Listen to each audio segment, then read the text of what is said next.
Hello, everyone. Hello. Welcome back. Hello. I'm not back. Your front? I'm side. Oh. She treading in the umbral, boys. Sorry, that's a different game. She's here, diagonally.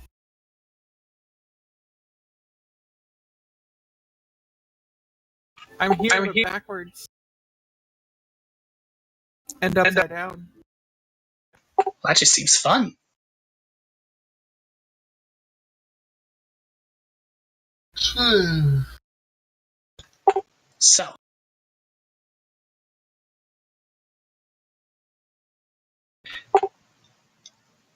I suppose to some of your week, right? There were some plans made last session, weren't there? I have no idea. Yep. I guess not last week. Last session, plans were made.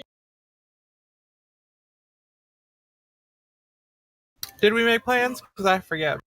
Mm-hmm. Plans to engage in the crafting of things and the searching of things. We were gonna go price check your friggin' crack flower, and we had a bunch of stuff we were gonna build. It's not a crack flower. It is not even related to the poppy. It's a controlled substance. It grows near cracks in reality. Yeah, only because it has a tendency to blow up. I think crack flower sounds good. Let's go with that.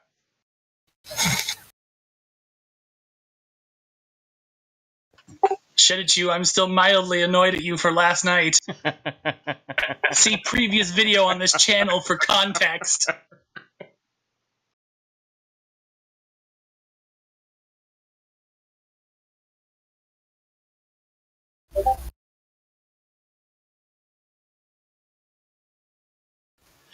So,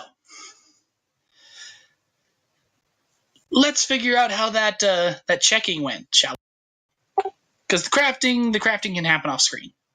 That'll be fine. The main, really the only question with that is how much time do we have for these manufacturing projects? Because everybody was making something wealth level 4 to 5, which means 4 days per wealth level.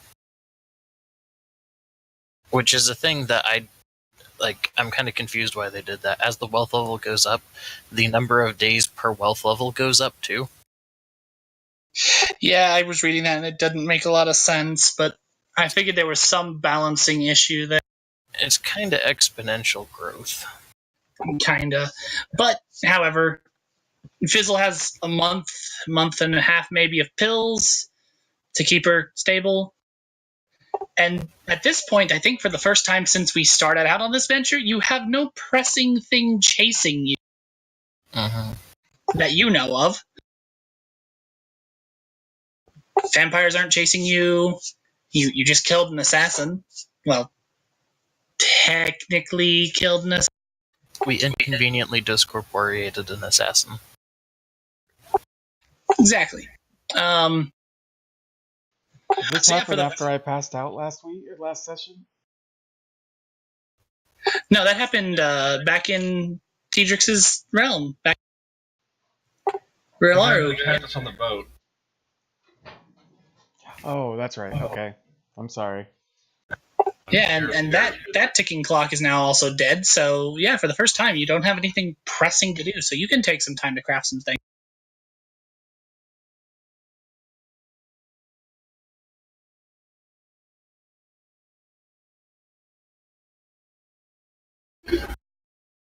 I'm gonna breathe it cold and choke it.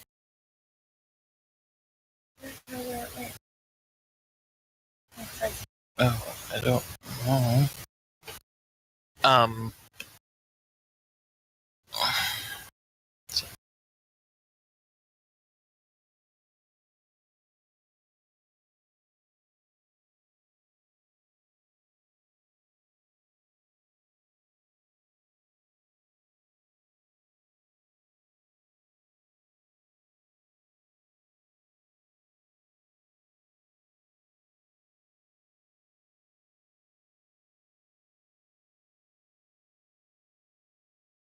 Is everything okay?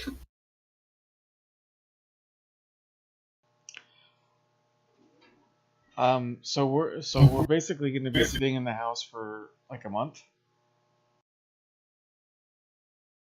I mean, potentially you could handle it before or after seeking after that lotus. It's up to Fizzle, I suppose. Wait, what? Hi. What? Well,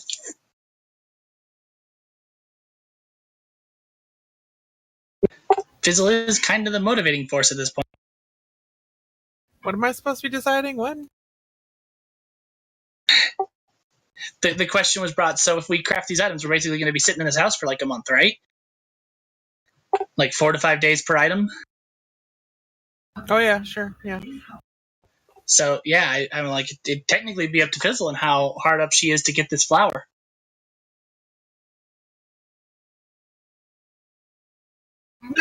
Nah, she's cool. Whatever.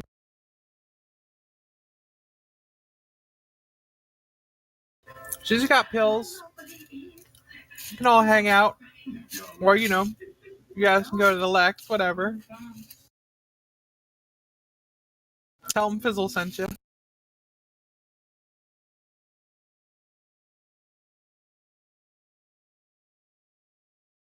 So yes, it is up to you guys.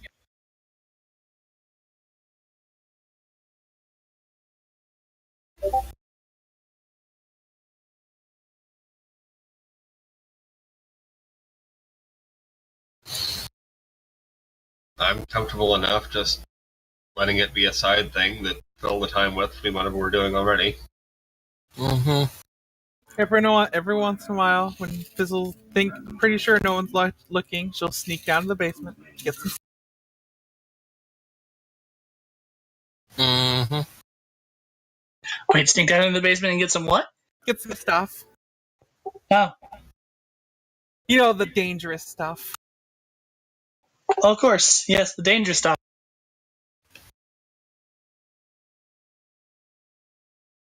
Anything she doesn't want to keep, directly in the workshop. Stable mana crystal. A human finger.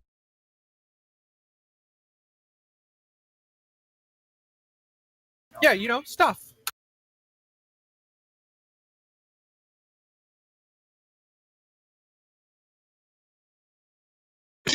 Anything else you guys want to do in the intervening time? Because let's see here. How many people actually had items that they wanted crafted? No, Mulgarian had his armor.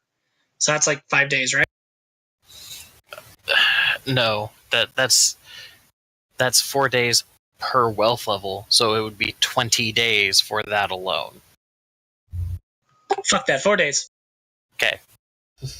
I know crafting is supposed to take a while.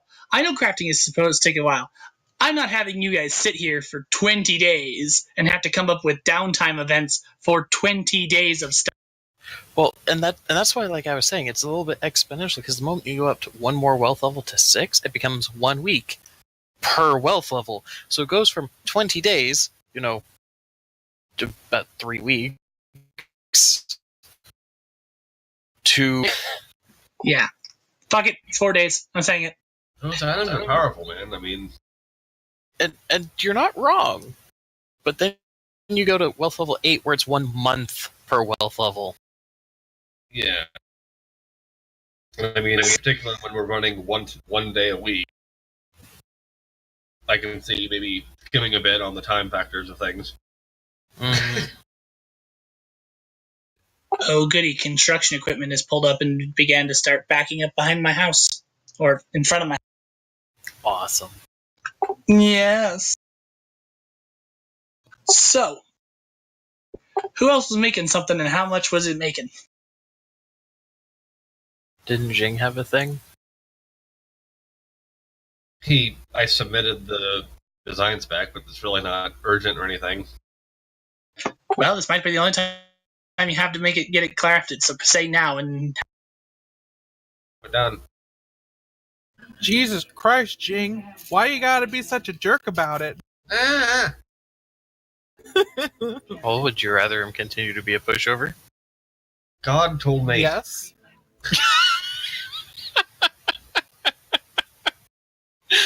Uh, Who told you?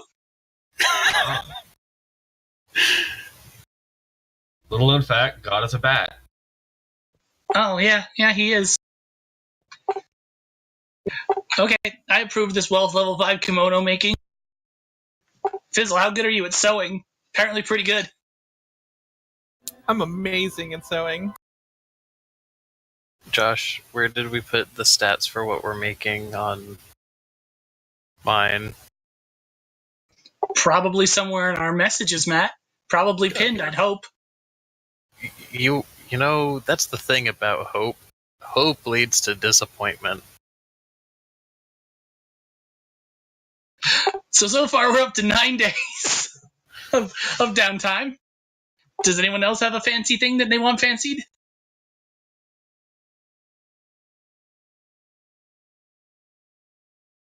Jimmy, would you like a magic item? I mean, duh, but I don't know what I would want. That's the issue. Do you want something that makes you good at the magic you casty?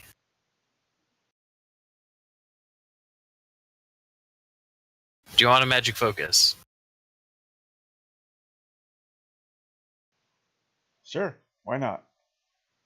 Cool.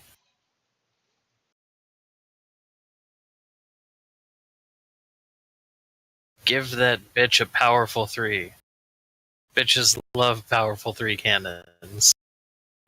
Cannon.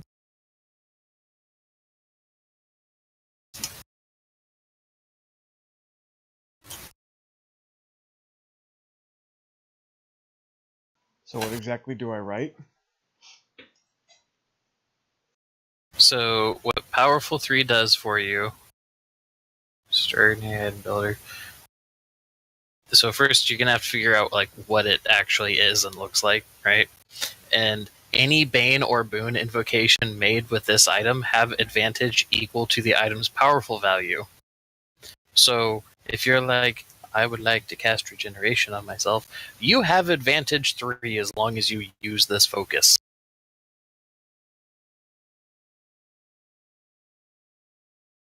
So you have to figure out what it looks like. Oh yeah, and I have the crafter's hammer. I can make things faster. Oh yeah, the crafter's hammer. Right. All about that thing. Half the time. At the cost of exhausting yourself, which means I'd Yes. probably have to... Is is it any protection spell? No. Any boon, any bane that you use using this focus has advantage 3. You can use that tool I just posted and fiddle around.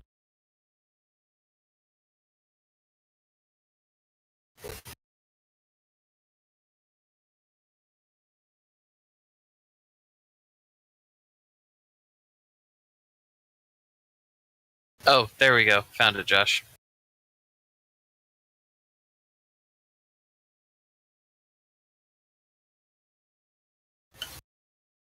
Awesome, add it to your sheet. Oh, this is gonna be so dumb.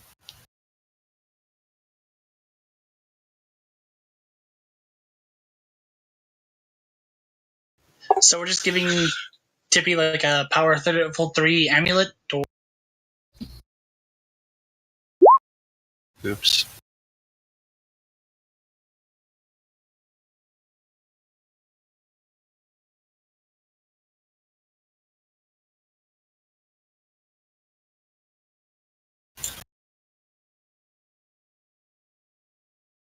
I thought Tippy was more of a beatstick character. She still uses boons and banes. Fair enough. And alternatively, if we really wanted, we could just go Deadly 3. Some weapons are so effective that their potency makes the wielder significantly more capable. Attacks made with this weapon gain advantage equal to their deadly value. So I'm gonna hit you with this sword at advantage 3. Deadly 3 spear. Or whatever Tippy uses for a weapon. I just put down like Naginata. Knuckle dusters. Man, that would be funny though. It's like, what's your preferred weapon? I just beat people to death. It's a good time.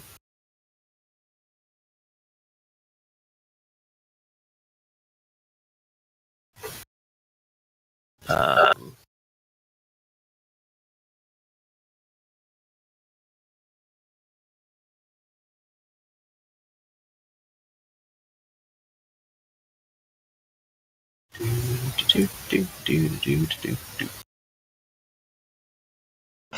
So yeah, I mean, it's up to you. Powerful, deadly, combination of the two.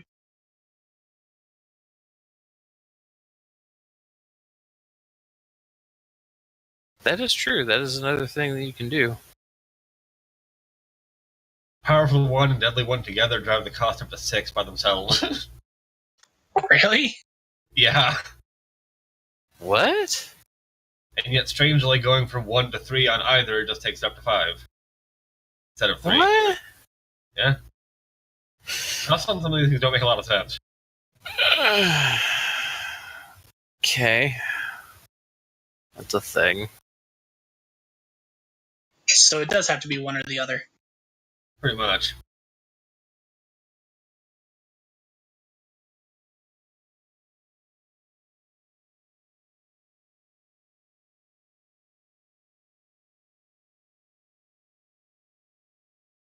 Defense 3, Fortitude 1, no speed penalty.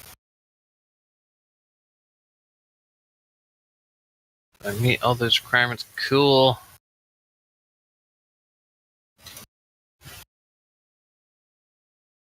Also, you are all forbidden from giving Acvis a deadly 3 scythe. What could possibly go wrong? Especially one with a death boon on it. It doesn't need a death boon. She's already got the death boon. No, that's a property of her weapon. She can try to cast the death boon without it, but it's property on her weapon. Her weapon can cast the death boon.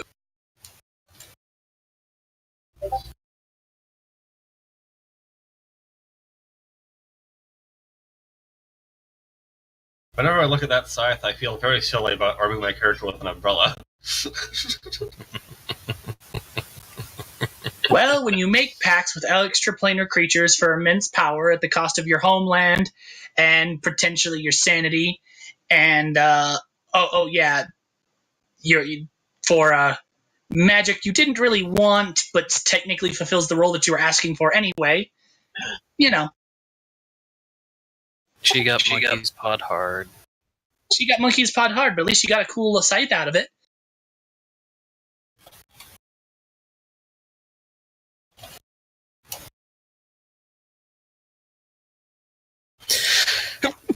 Ooh, excuse me. Sorry.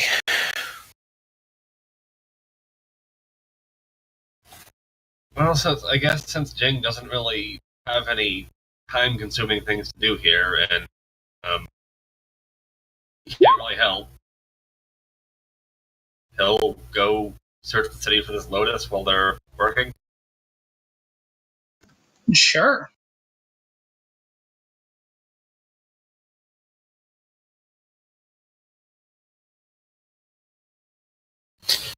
Technically, something that can invoke a Death Bane already is already at wealth level 5. Yeah, that's the thing. I didn't realize how expensive things were when I made her character. Uh-huh. I was just like, sure, yeah, whatever. You sold your soul to the devil. You get cool shit.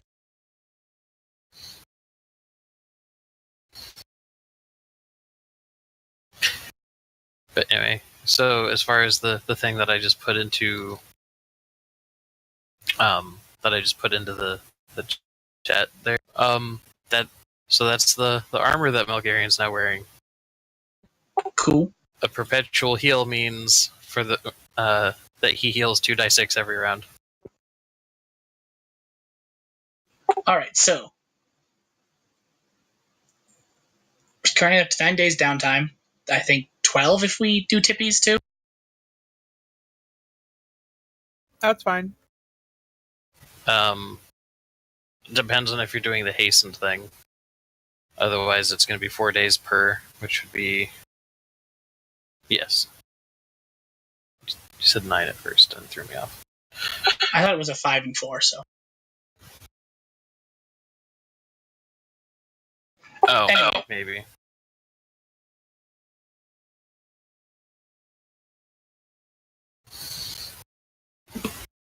Matters not. What are you guys going to do in your downtime? Of 12 days. Figure out Jimmy's item in a minute. Tippy's item. Not Jimmy's item. Tippy's. Well, I would imagine that during the downtime, if Jing is going to be going out to look for this Lotus, Tippy would probably go with him, just because sitting around really isn't her thing.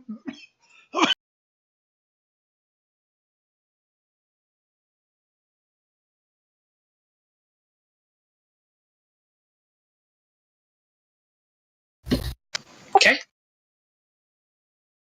In my scholar perk, it says that I have colleagues and connections within my discipline and know the proper channels for getting access to special blah blah blah. Would that work like across planes? I mean,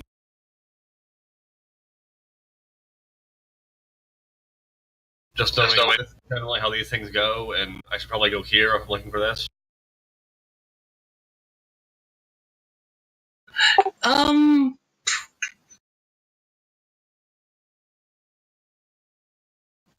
Yeah, you probably would.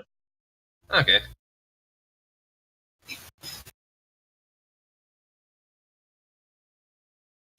So, thanks to Jing, you kind of know what parts of the city to look through to find apothecaries and sort. Let's see here. What stats would this be to roll?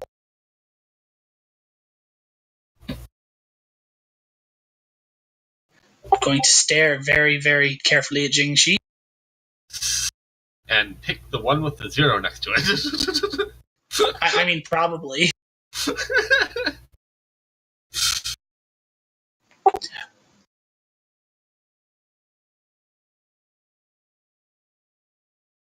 Why not? Since this is based off your Scholar Arcana perk, right?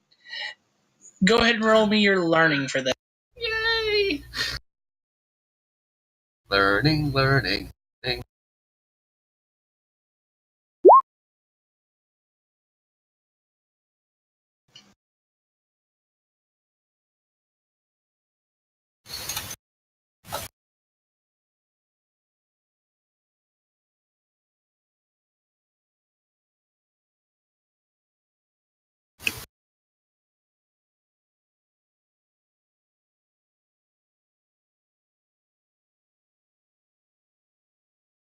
All right. So you go to about 5 apothecary shops in this city.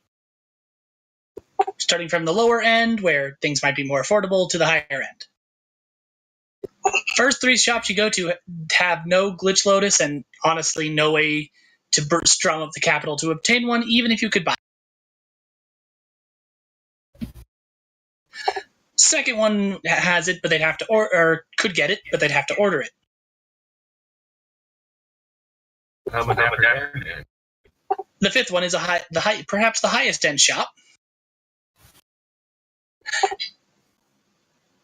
And that's where it comes into play. They have one, but then that thorny thing of they ask for a license to handle potentially dangerous and unpredictable wild magic substances. Can I hand them a card that says, I'm a scholar? No, really? Yes, you can totally do that. Wait, what? Stop. You hand them a card that says, I'm totally a scholar. No. You get a very firm frown, and the reply, "Is this a joke?" No, sir. It may be a joke, but it's not my joke. It's apparently your joke. You handed me the card. I seem to have misplaced my diploma. Well, a diploma wouldn't help you either. I need a license. The government has to say that you have the training required to handle this substance and not blow up a city block. Or summon crazy infestations of tentacles. Or partially phase a part of the campus to another world. It's a glitched lotus, son. It can do anything. Why must bureaucracy always get in the way of advancement? Because it keeps people safe. And not floating through hellscapes. Sometimes people end up floating through hellscapes. There's nothing you can do about it. And you can't just jump at every shadow just because it's a problem. No license, no lotus. How does one obtain such a license then?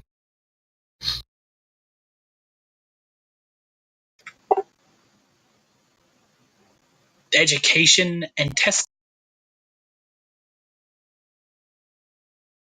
Oh, and you probably have to pay the licensing fee. Is there any way I could skip the education and do the test? I mean, sure, but you'd have to talk to one of the colleges or universities to obtain the proper education. I've had years and years of education. I just need to transfer my credits, so to speak. He blinked several times at the mention of credits. This is fantasy college, after all. Tippy shrugs.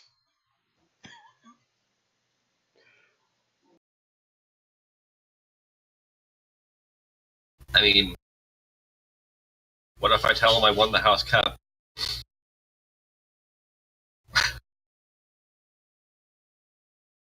I don't think he'd be impressed. Damn it. Okay. So he looks down at you with his small little spectacles and hawkish nose and sniffs.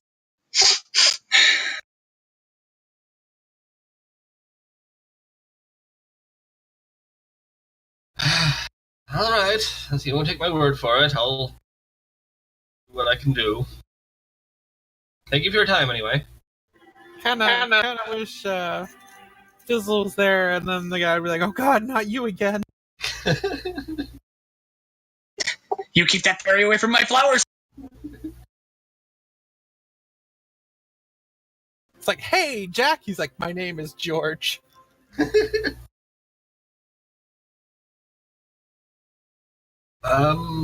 Okay, well, it's off to the nearest university, I guess, that can handle this kind of accreditation.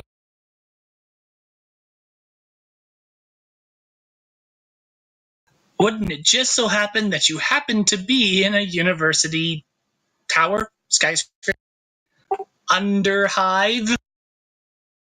Wait, what? Why not both? It's a big building. Basically big enough to be a campus contained inside a building. So the guy just referred me away from the university to a university. He just referred you away from his store to a university, yes. I don't like this man.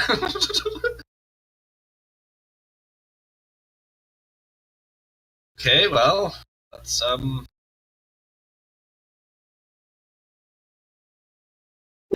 Knowing your way around universities, campuses, and other places of learning, you find the registrar's office fairly easily. She's a matronly figure, looks to have been in this profession. Curly silver hair, plain dress, A little squat has to step on a stool to get to her files on the top shelf. Aw. She sounds nice.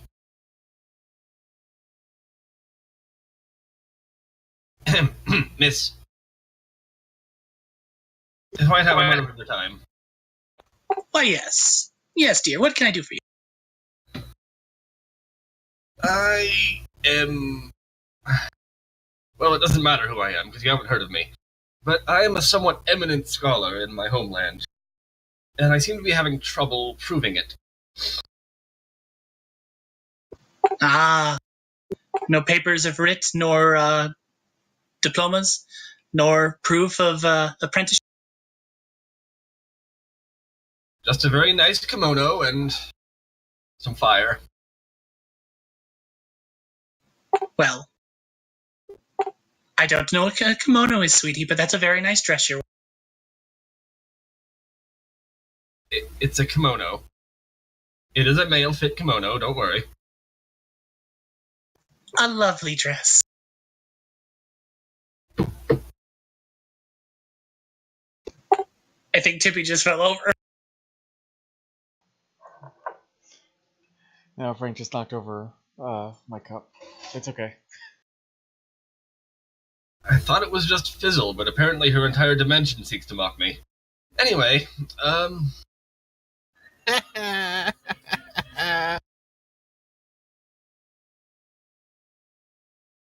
am in the market for a very particular herb. So if I could perhaps sign up for the express court on glitched lotuses. Oh, that'd be quite the career path, sweetie. Wild magic. Wild magic is a very long and complicated course. Hang on, I will get you the required case. She toddles away. At this point, I'm not going. At this point, Tippy's gonna look over at Jing. Does being a planeswalker not account for anything? In my experiences, no. You can get kicked out of things for being a planeswalker, but not included.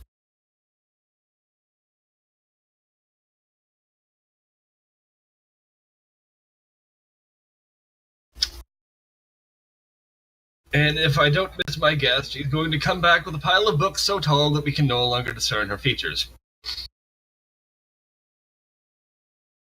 Just one. I don't think that's going to be very hard. She doesn't seem to be very tall. True.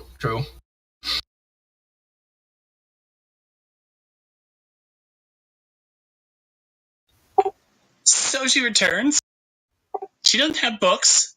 She has an armful of scrolls and other paper documents. Well, you did state that you don't have any proof that you actually have a certifiable skills here. So we'd need to start you at first year. She proceeds to rattle off a series of courses, dictating a 6-year course that would, take you 6 years.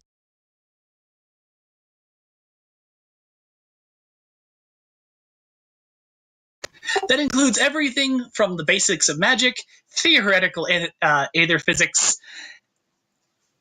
and chaos magic.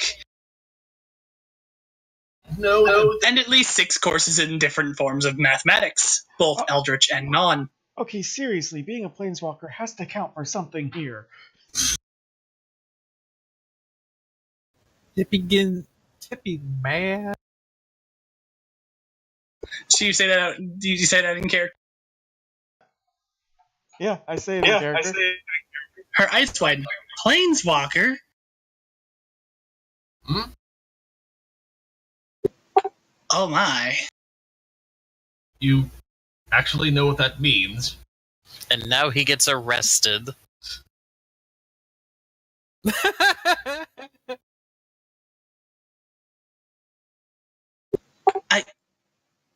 I'd be very careful who you tell that to.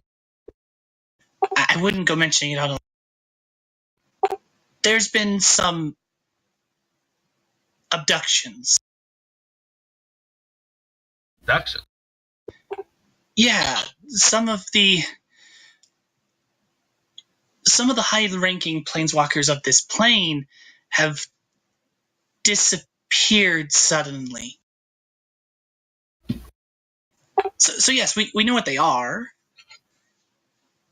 and we understand that basically anything can have magic and be a planeswalker. I once met a planeswalker whose only magical ability was to duplicate coins. No other spell, just duplicating coins. Suppose he wasn't hurting for funding. Well, no, but it wasn't a very impressive magic. Useful.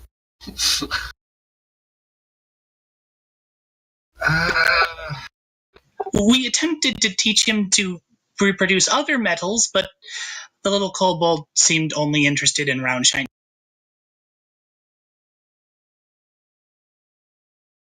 It's a common affliction. Tell me more about these planeswalkers that have vanished. Well, one was an archmage of a school about, I'd say about 3 nations. Headmaster, dean. He disappeared about 2 months ago.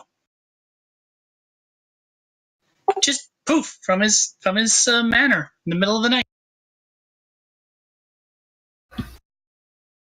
Well, it is the planeswalkers to go poof. And we're trying yes. to do Mr. work here.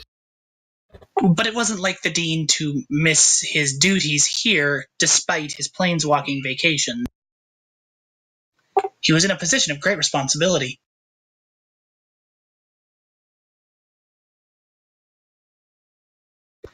The other was a known assassin.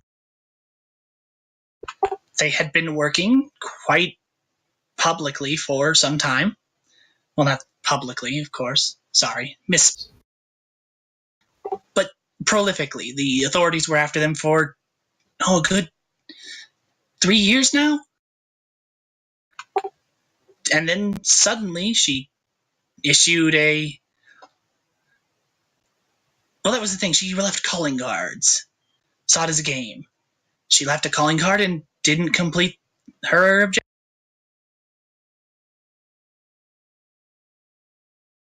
And there hasn't been since. Nor attempt on the individual's life. Mm.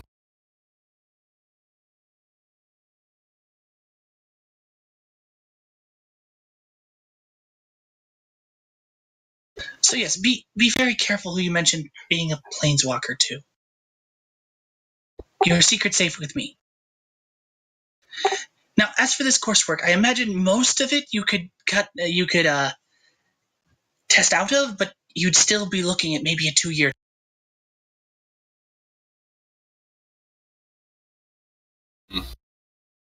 Well, as much as I'd love to, we have certain matters to attend to that I simply cannot wait around that long. Thank you anyway. Oh, of course. If you're ever interested in schooling, we'd love to have a planeswalker do the alumni.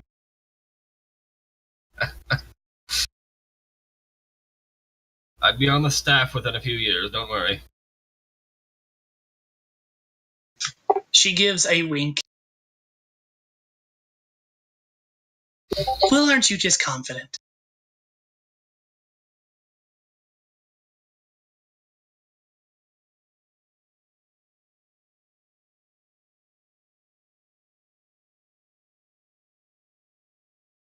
If I were to know something about these disappearances, who might I report that to?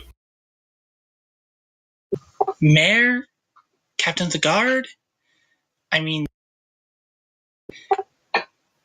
a manhunt has been called out for information, so I believe they'd probably also have some form of a line or task centers.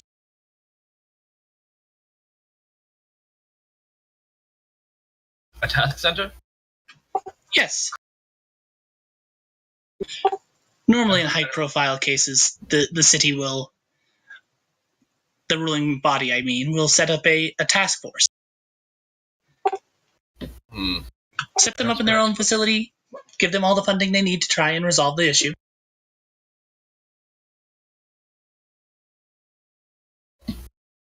Do you know where the task force might be located? No, I wouldn't, dearie, but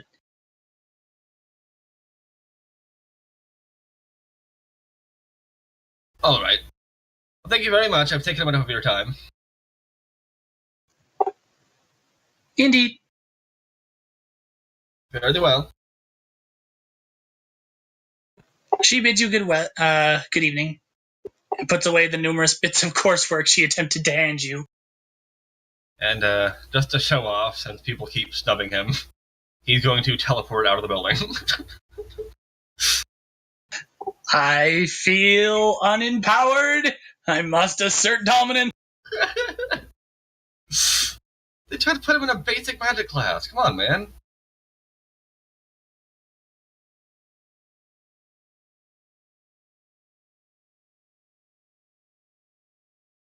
It's almost like Bryn is a little more modern than the places Jing has been. This is why Fizzle's always telling everyone that they're barbarian. I mean, yeah, she even has TV. Nowhere else has had TV yet.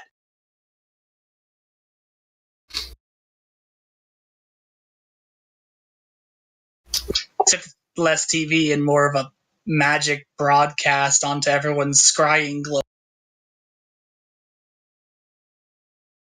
Well, still, he has a 6. That should be recognized.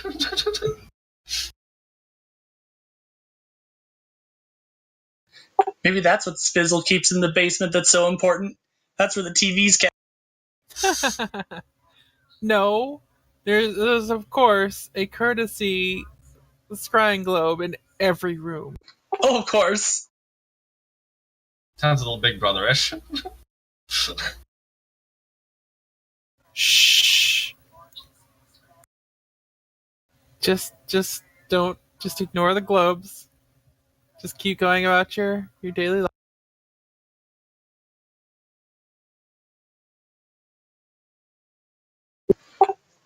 Anyway, after dramatically teleporting out of the office, he realizes he left Tippy behind and goes back for her. I was about to say, Jimmy, what is Tippy doing? Well, when Jing disappears, she just goes, "Oh no."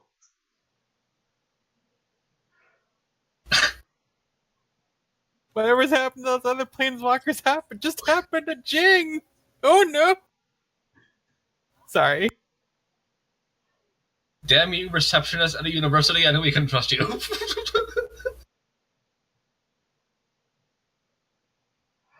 Curse Actually, you you know books, you ate my friend. You know what? At this point, I think she will go up to the receptionist. She's not going to accuse her of doing anything, but she's just going to say, "He just disappeared. Is this exactly what happened?" Honey, he did this himself. That was a teleportation spell.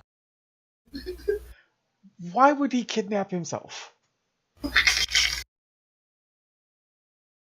Well, I believe it's because he felt slightly offended that I asked him to do a take a basic course of magic, and so, in a way to assert his dominance of the arcane arts, he decided to remove himself from the room as flashily as. This happens a lot with people who can't produce a proper transcript. Ouch.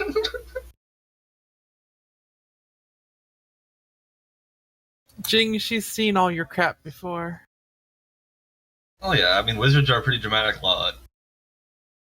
I almost wish Sarah was here now because she'd be probably howling.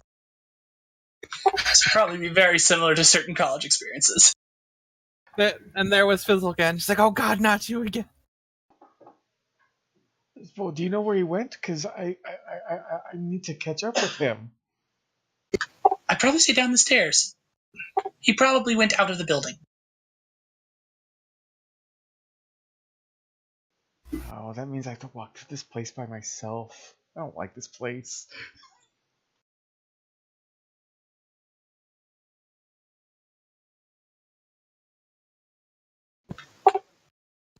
She seems that, like, her first instinct is she wants to help, but as she pages through her mind, she doesn't know quite how to solve your problem.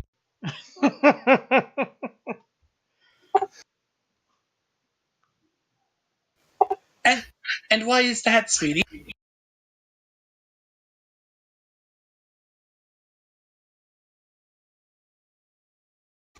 And with that, Tippy leaves. And just imagine while they're having this conversation, Jing is working his way back upstairs, like in that Monty Python skit. Just thumping footfalls. Thump, thump, thump, thump, thump, thump. At this point, she's just gonna go, I'm not going to tell you. What?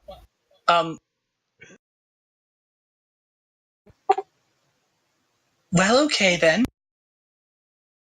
Whatever makes you happy. Would you like a cookie? She gestures to a plate of cookies on the desk. Ooh, cookie.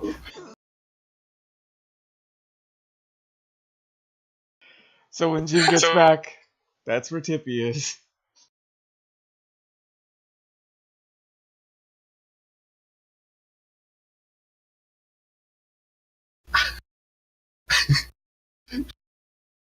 He just kind of awkwardly cracks the door and pokes his head in to whisper. I left my friend here, sorry. Tippy, this way. Okay. Thanks for the cookie. Toodles! Take one for the road. Oh, gladly.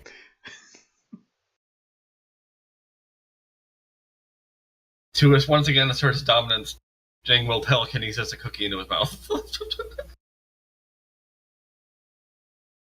Now remember to T-pose. Dab on the hater.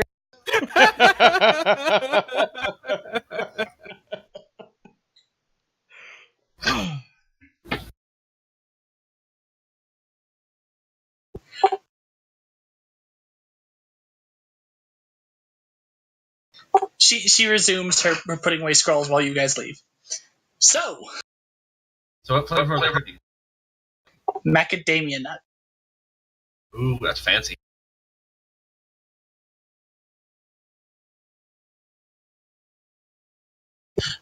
Though I should say oatmeal raisin because she's a really old lady. But no, macadamia nut. There's nothing wrong with oatmeal raisin cookies. Okay, fine. Jeez. Oatmeal raisin cookies. With coconut. Okay, gross. Weird combination. It sounds pretty good to me. Maybe So without the raisins. So Jing will just kind of take Tippy home now, muttering to himself as they eat their cookies together. Why doesn't anyone ever understand how old I am? Well, how old are you? I stopped counting after the first century. Old. I'm looking forward to being that old. Oh. To be expected of an elf. People must still consider you a child, don't they? Yes. Q-Tippy never getting treated as a child, ever.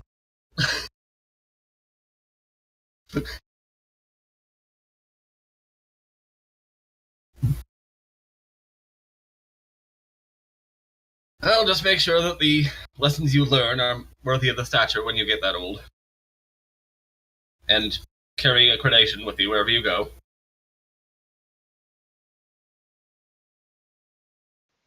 I don't know what that Good means. cookies, though. Accreditation, diplomas, licenses, certificates, little pieces of paper that say I'm smart. As you're explaining this, you walk past a little girl walking with her mother.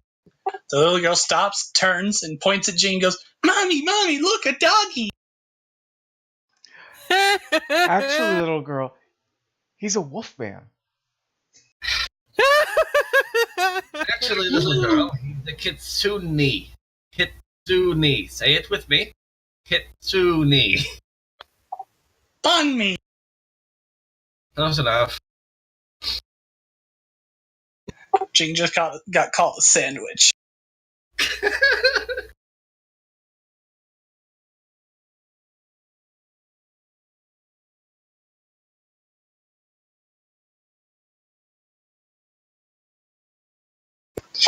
The girl's mother tugs her along. Now leave the nice beast man alone.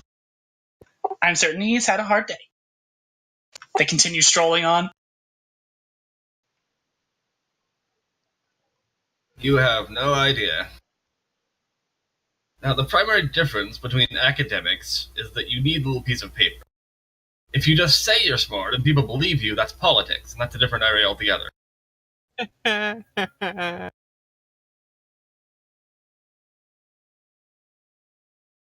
I apparently have a lot to learn. We all do, dear. We all do.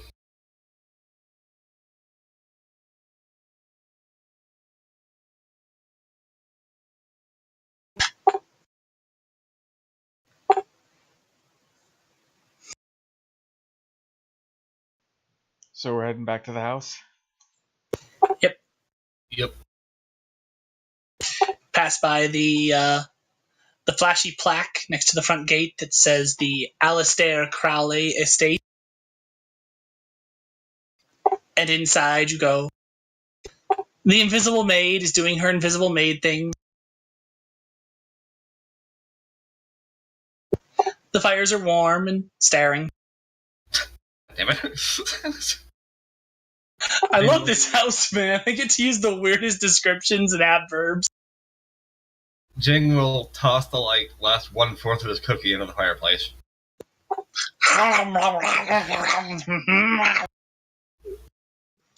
As it consumes and burns.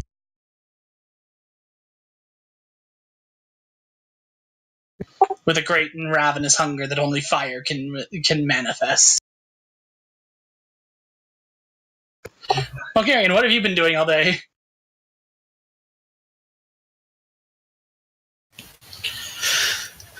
Honestly, he's probably been.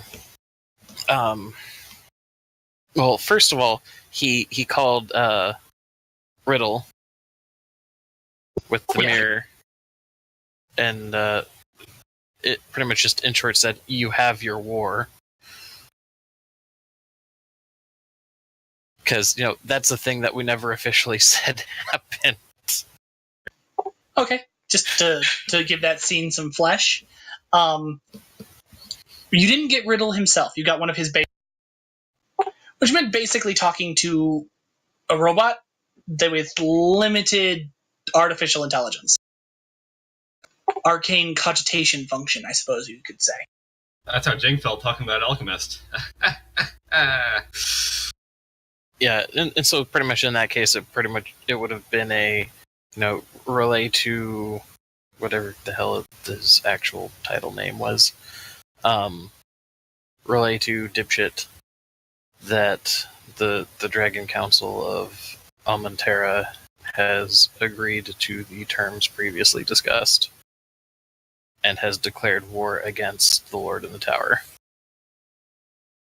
for acts of aggression against their people. The jackal-faced, angel-winged robot speaks in a voice of 15 mirrored and harmonic voices. Your message has been received, Brood Lord. The Magister shall be informed immediately. Your declaration of war shall be processed, legally sealed and verified, and acted upon.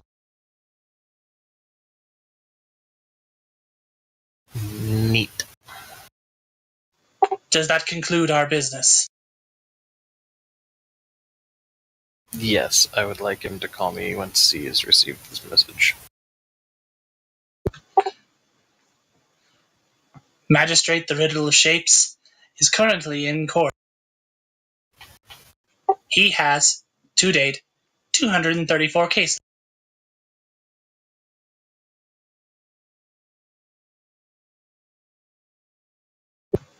Updating 276. Neat. Hey, if that's the rate that he acquires them, and he's still under 300, I approve of this man's efficiency.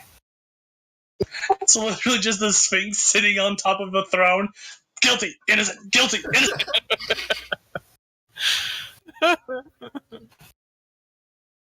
Cut the baby in half. To be fair, given that I know your writing history and the level of smart aleck that a Sphinx would be, I imagine that's exactly how he solved some of these. Cut the two women claim the same baby. He says, cut the baby in half. One of them says, I. The other one, don't cut the baby in half. That's your kid. Sure, that would be exactly how it would go, considering that's how it went in the story. What I don't get is why was the other woman so content to receive half a kid? Because she's not losing anything. Yeah, she's not actually losing a kid, and she was like, I believe her motivation was literally, well, fine, if I can't have the child, then no one has the child. I'm perfectly happy with Yeah. She just wanted the important half. some of them. He actually gives you a riddle to see if you're guilty or not. If you find out, you'll have your verdict. Next! Anyway.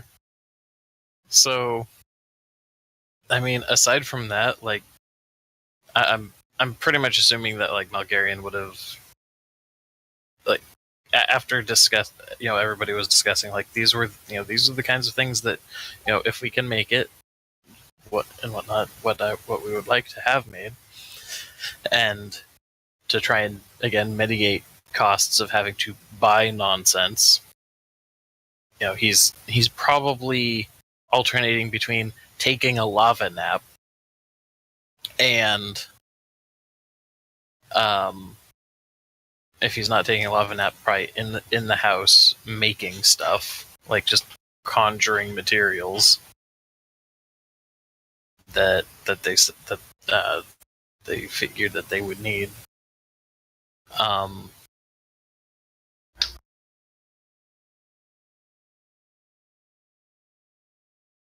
Aside from that, I think as far as just burning downtime over the course of burning time over their downtime, I think some of it would also just be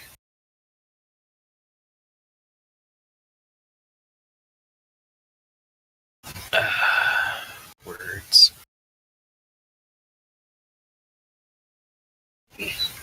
He might end up going to the Lex periodically and just having a romp, as it were, whenever he was getting particularly frustrated. Suddenly the romp has an entire population of half-dragon strippers. Well, I figure that a bunch of them are probably on one form or another of birth control. They would be. Mm-hmm. I'm joking.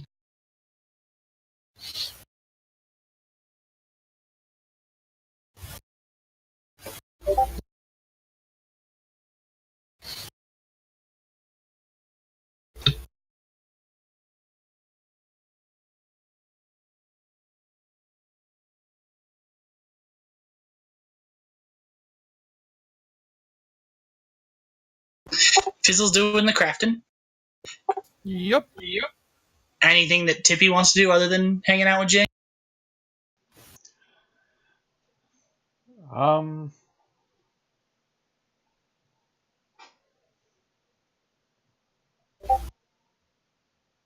Honestly, what's the situation as far as like wilderness encroachment goes? How far away is there to like any type of forest? Honestly, this city pretty much backs directly to the forest. It's that aggressive both ways, huh? Yes, they are sharing a border. The city is actually expanding into the forest, isn't it? No, there's actually a fairly, obvious border. There is obviously a cleared land that extends for maybe a half mile, and then forest. I thought you said that's what the fairies were butthurt about.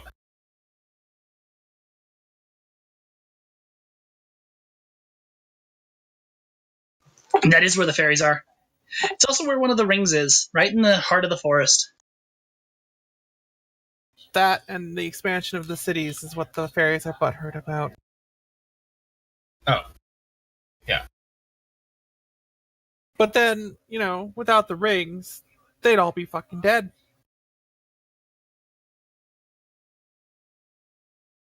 Somewhere off in the distance, and we're very upset about it. Fizzle's just like yelling out the window, "Fuck you! If you want to be dead, go and die." No, fuck you! Fuck me? No, fuck you! Tippy, Fuckity fuck, you know wings. Tippy might try and see Oh, it's about on. going not too far into the forest, but since she's more at home in the forest, she might just kind of see if she can hang out right at the border.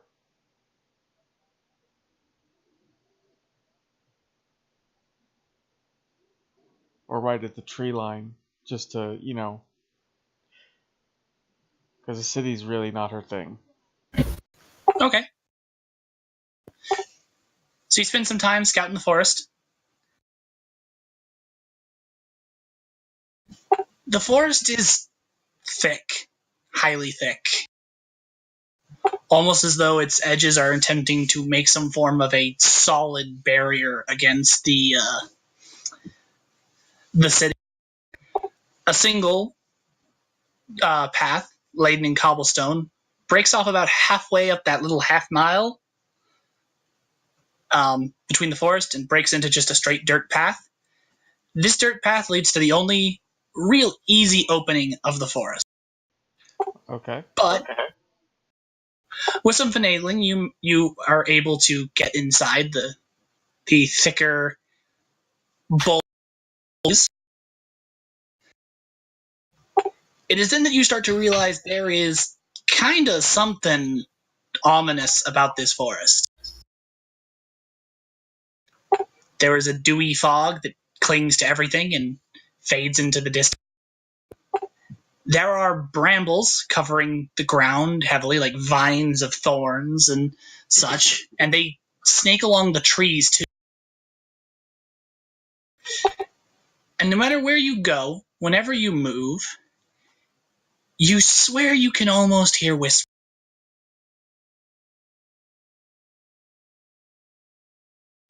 In tiny, gossiping voices. It's a good thing Fizzle didn't tell Tippy to tell them Fizzle Center.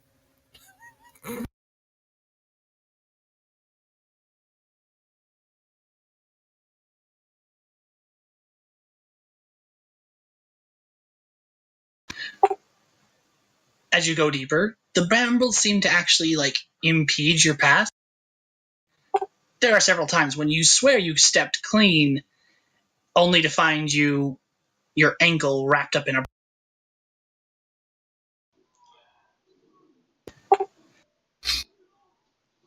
which snags and pulls at your clothing. How deep do you want to go into this place?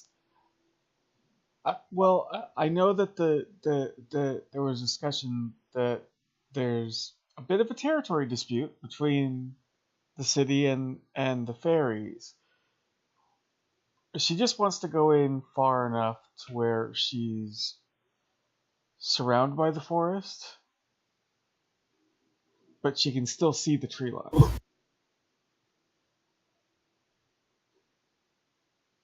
Okay, this is allowed. And then she'll probably just find a place to sit down and just enjoy the forest.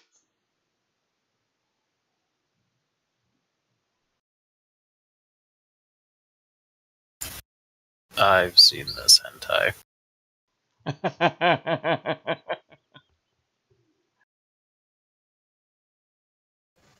This far in the forest, nothing seems to bother you, though occasionally you hear a heavy rustling up in the tops, up in the canopy, and see a massive four-legged shape move overhead.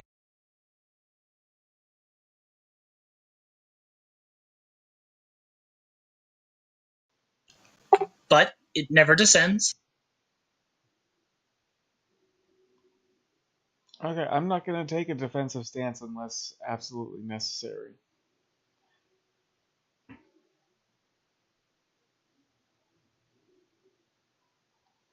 So I'll just, so she'll just look up, kind of acknowledge that it's there, and just continue with her. I'd like to say solid, silent contemplation, but she doesn't really have a lot to think about. How long do you spend there? Maybe about an hour and a half. Okay. Your hour and a half goes without notice or really any disturbance. The whispers eventually stop. Though as you leave, and you are making your way through the trees,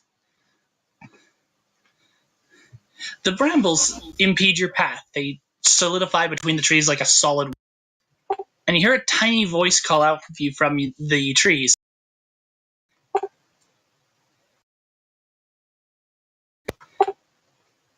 Hello there. Hello. Did you enjoy your time, elf? I did very much. You seemed greatly at peace. Tell me, what is the news of the city?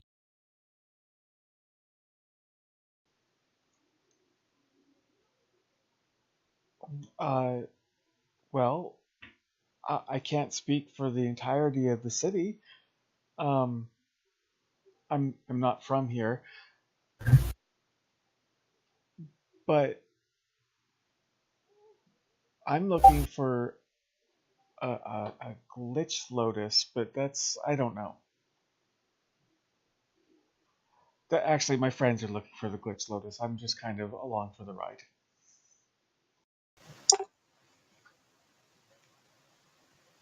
You see the feathered eyelashes of his brow shoot up. This man is only he's about Fizzle's size. He doesn't have wings, but he starts pacing along the branch, and then he goes underneath it and begins to walk along the branch in complete upside down defiance of gravity. Okay. Adhering to it almost like a spider. Lotus. Oh, we have quite a few of these. The forest is rich in mana, and, well, we don't take good enough care of that ring to keep it from glitching. After all, just enough to maintain the peace. Maintaining peace is important. Well, yes, it is. Good fences, good neighbors.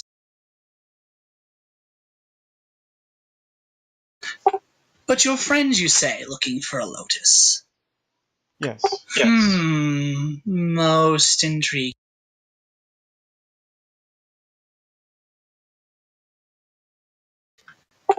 Though I don't think we have anything of need from the city to trade for such an item. Most ashamed.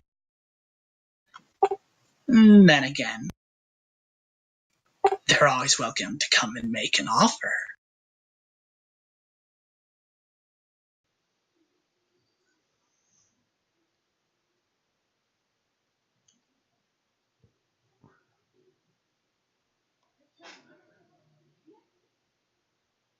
I can tell them that. Oh, would you just be a dear?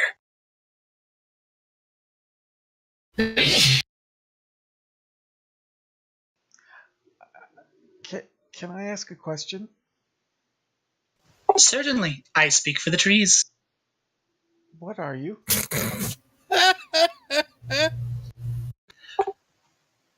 I'm a fae. Specific. I'm the border warden. I don't really have a name. Well, we don't have a name. Folk of the city just simply call me the Green Man. And he gestures down to his two-piece suit made entirely of leaves. Well, For obvious reasons, of course. Well, it's nice to meet you, Green Man. Or border Guardian, whatever you want to call yourself. Green Man is fine. It's simple. Simple is good.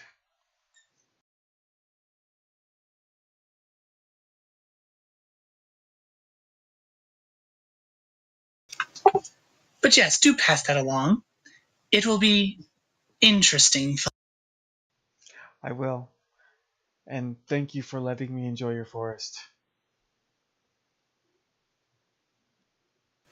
It is good to see that some from the city can appreciate the little. The brambles in your way part and slide away. Meanwhile, he walks back towards the trunk of the tree. I'll go tell my friends. Thank you so much. I'm certain I will be seeing you again. He passes his hand over the bark of the tree, and like you see behind him,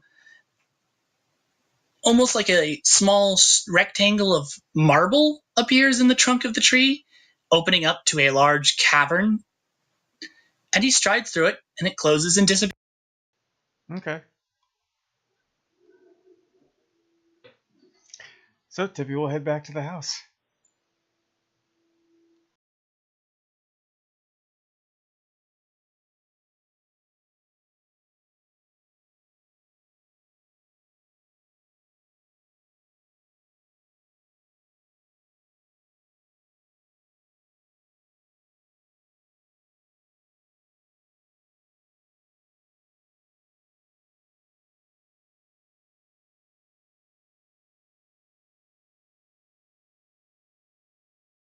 All right, so Tippy gets home.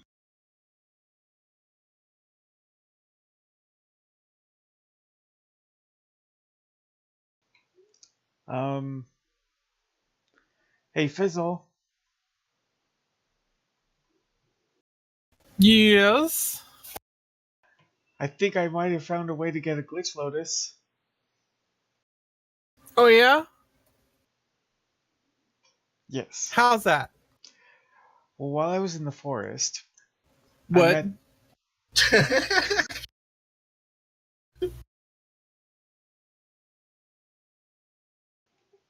As I was in the forest, What?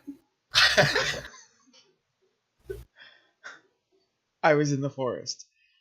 I'm sorry, I'm not sure I heard you correctly. Did you say you were in the forest? Yeah. Well, obviously they didn't get to second base, Fizzle. Alright, well, whoever told you whatever they told you, they're a liar, and you shouldn't listen to them. But why should I not believe anything he said? He was most kind. He even lifted the brambles to let me out with Because he was an asshole. Because he's an asshole, that's why. I don't even know how you have to know who it is. I know that he's an asshole, and he was lying to you. I have never had any reason to doubt one of the Fae before. Well, I'm one of the Fae, so don't doubt me. They're all assholes, and you shouldn't talk to them. Well, this is definitely an interesting conversation to wake up for. But if you can give us a glitch lotus, isn't that what's important? He's not gonna give us a glitch lotus. It's probably a trap. And if it's not a trap, then it's gonna be like... insanely expensive with so many strings attached because they're all assholes. Tippy. There's a lot of different kind of Fae in the planes. Some of them are pretty straightforward and act like most other people. Some of them, and I don't know which ones come from here. She's bitter, so take Fizzle's statements with a grain of salt. But some of them will do things like, oh, absolutely, we can go ahead and barter for the thing. And then you find out that earlier that morning they adopted a cultural exchange program where they will exchange your head with a wolf's as a method of how they start negotiations. That is a very specific example. That sounds amazing. It is a very specific example, and I will just say that there are certain planes that I am hesitant to travel to because there are some business deals I may have had to back out of through arson. That's a great idea. That is a great idea. We'll just go to we'll just burn our way to the ring. We can't burn the forest. Yes, we can. No, Tippy. I'm going to give you a heads up for how you have to approach discussions like this when Fizzle's involved. The issue is not that we cannot. We can. It is within our means to burn down the forest. What you should say is, it's too easy, and therefore boring. Continue. And at this point, he just kind of steeples his fingers as he leans back in his chair and slowly closes his eyes. Actually, in this case, I'm okay with boring. Just burn them all out. Fuck those.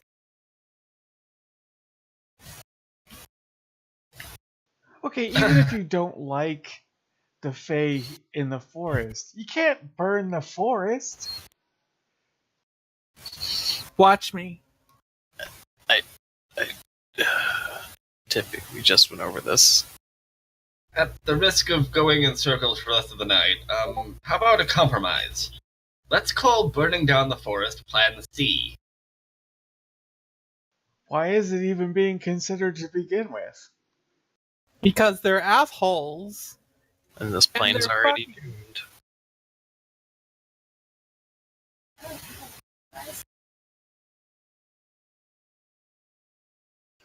All I can think of is the reason I thought up for why Fizzle would have a beef with these guys is obviously not the biggest reason that Fizzle has beef with these guys, because this is a beef.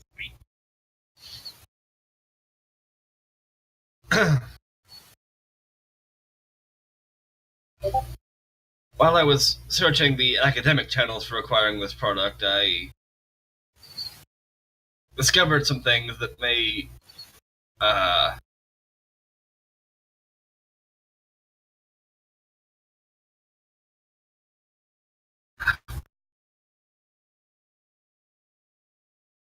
it may be a bad idea to make more enemies than we already have, particular plane. Or, say, drive them to join the vampires in our mutual destruction.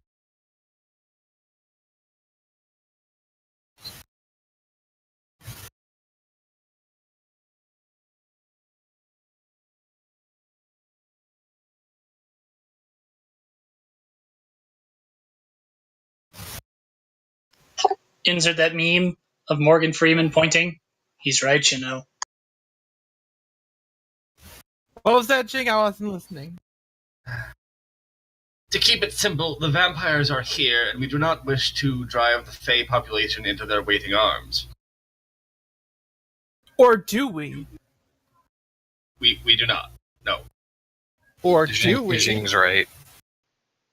We don't. To win a war, you have to create fewer enemies, not more enemies. Whatever. Do what I'm going back to work.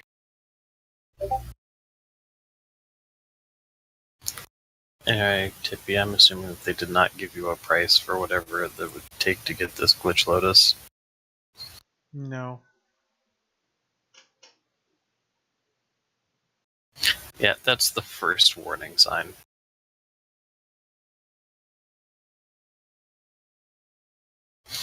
Truth be told, I think that while Jing, you're right that we should avoid making more enemies than we need.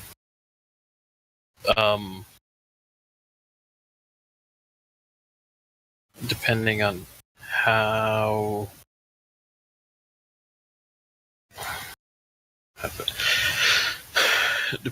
expensive trying to get a hold of this flower would be through either means, it may just be easier to just fly in there and take it. Because I'll put it this way. Tippy, over the course of the conversation, did he at any point say that he actually owns the Glitch Lotuses, or is it just that it's a thing in their territory?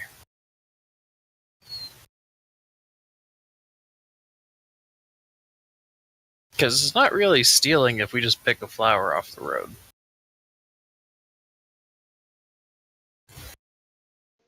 Well, he definitely said that they were in there. I don't know if he said that he actually had one, but he might know where to get one. But he never...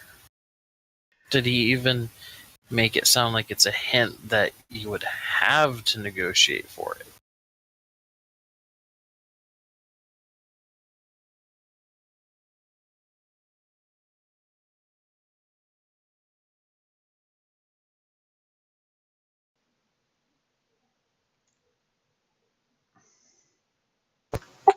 And in this moment of silence, the GM has that moment of dread of, did I not phrase things right? It depends. What kind of fae are they? Are they the kind where they're like super bound to the way that they said the thing?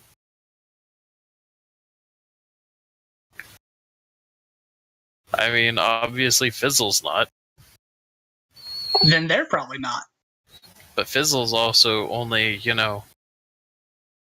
Fizzle's broken. Fizzle is a pixie. She might not be of the rank where that becomes an.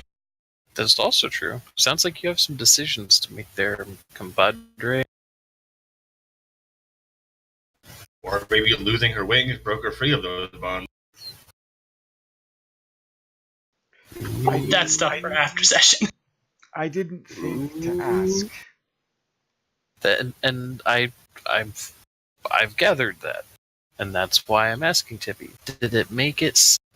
Is that the tone? Like, okay. And he opens his eyes again finally, and he kind of shifts in his seat, and he's got his elbows on his knees as he leans forward. He's like, "All right, it's not an inquisition, Tippy. I'm simply trying to get an idea of how this conversation went. So, I get that you believe that he was being honest and offering to be helpful, but at the same time, we have no reason. While this guy may not be an enemy that we know of, we should be cautious. Because as it is, I don't know what the Riddle of Shape told, like how much he told you about what he had been informed of. They've been sending planeswalking assassins after us. They have the ability to manipulate and shapeshift people's thoughts.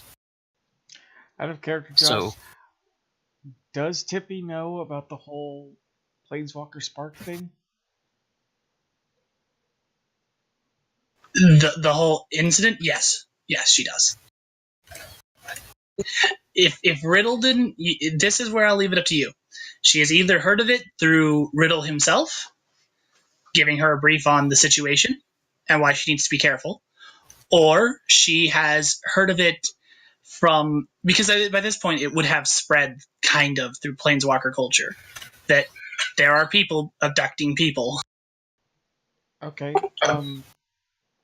Yeah. Riddle told me. Okay. So, ultimately, while Jing is right, we cannot afford to go out of our way to make more enemies. We also cannot assume that there's the default that this guy is on our side.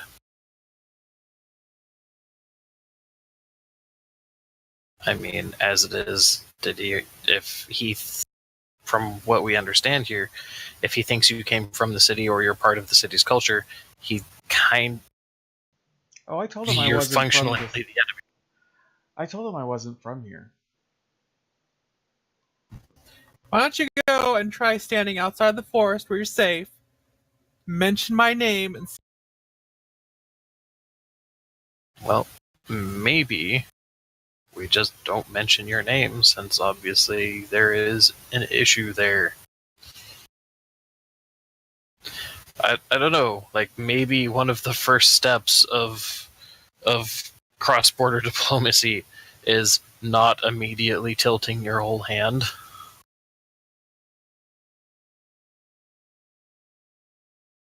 they're all jerks. Yes. Yes, I am. I didn't say you were a jerk, but alright, you did said make it, so blanket statement. there you go. I said they are all jerks. Oh, okay. But you want to be a jerk? You're a jerk too. Sure.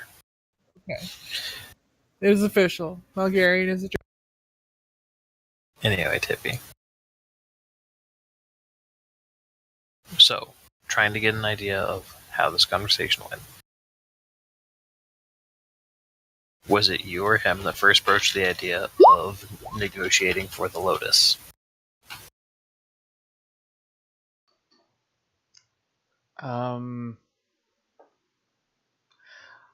I made mention of it, that we were looking for one, because we are,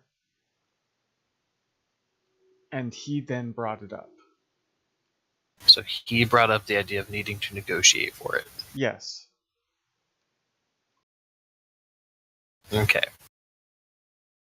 I am remembering that, But right? You are. Okay. Okay. I only asked because I know Tippy can't lie.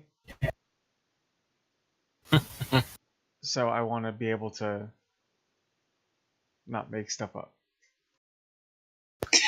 Tippy can lie if Tippy was deceived. Well, that But is true. I'm going to state that. She's going off of the information she has. But I'm going to state that out of character, nothing that the Green Man said was a lie at this point. Yes, but it's all about tone with the Fae. It's true. So anyway, getting back to the in character. Okay, so you brought up looking for the Lotus. He brought up negotiating for it. Did he ever claim ownership of the Lotus? Okay, this is where my faulty memory comes in. Did he? He did. He stated that it was theirs. He used possessive nouns. Okay, Theirs. so then We have. Then yes, he did say it was theirs and they have it. Okay. Then that now gives us the information that if it comes down to they are going to ask a price that is too extreme for us to approach, then yes, it would be theft at that point. I'm okay with stealing. I know you are. But that was the important thing, because if it was at a point, Tippy, where they weren't actually able to claim a form of ownership on the Lotuses, we could just walk in and just go grab one, and they couldn't really do anything about it except for give us very sternly worded letters saying we would appreciate if you did not do this.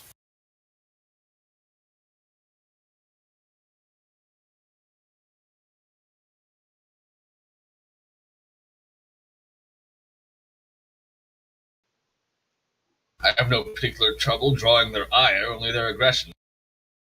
Exactly.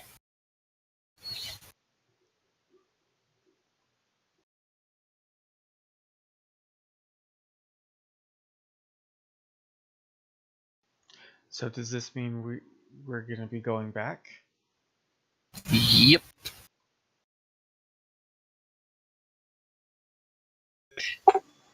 At this point, the lights in the house flicker. All the elementals moan. And then come. No. Oh. And then the lights go out. You feel a familiar feeling. You remember how the glitch felt before? It's very similar to that. Mana goes a little wonky and doesn't move as it should for a few seconds. But it's nowhere near as tense as what you felt before. And then the lights come back up. And written on Mulgarian's forehead, in paint, is the words, I am a... It's written what? It says, I am a jerk. And do I get to make a perception roll about what this was? Sure. Because if he gets to perceive it as it's happening, it's probably getting punched. Yes. Any sort of advantages on it? No, just Since it's perception. right in front of his face. Sure, you can take advantage. I'm going to tell you that no one has done this. Okay. This was a glitch, and the glitch has made reality briefly change to what was just mentioned, which is Bulgarian is... I didn't do it, but I love it. Mm-hmm. That was a much longer glitch than last time. Chisel, you also know that these are typical. They're basically like a rolling blackout. And yeah, this is what happens when the ring out in the forest glitches. Which happens often, because the Fae don't take the best care of it. Happens all the time. The ring. The ring in the forest. It's fine. Malgarian, just you have something on your forehead. just those jerks there don't like to take good care of it because it's not natural. Bunch of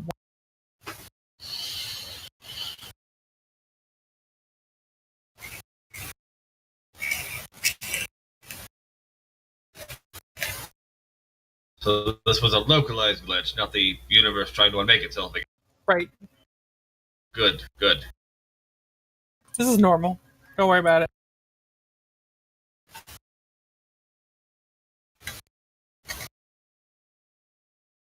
What is normal to the spider is chaos to the fly. Funny you should mention spiders. What precisely is funny about spiders? Giant ones. There are some really, really big ones in the forest camp. Don't go flying over it. Don't go flying over it at low altitudes. Oh no, they build webs that they can throw quite high. You're gonna have to be pretty far up there, or they Can will. they throw them above cloud level? I don't know. I've never tried.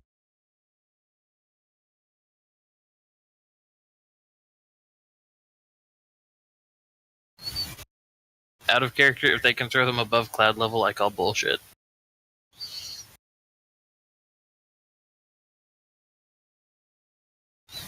Hey, In character, you just do gonna not shrug. underestimate the power of giant spider butt rope. They shoot those webs out there like cannons, like fucking flat can. I don't. Fucking ogre face spider cannon spiders? Is this what we have? Because I'm good with this. I'll stat it out.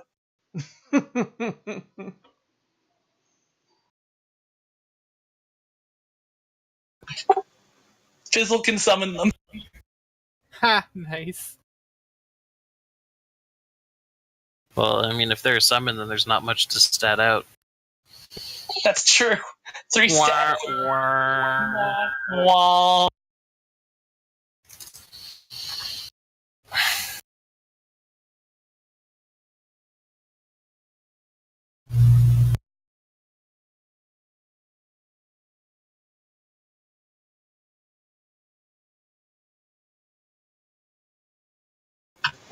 So, with the ripple over, there was conversation.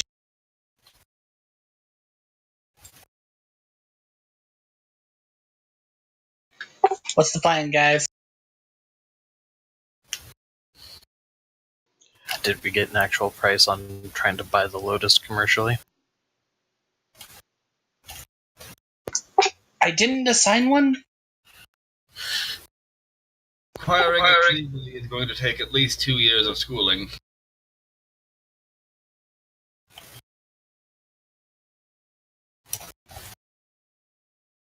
I assumed we don't have that kind of time.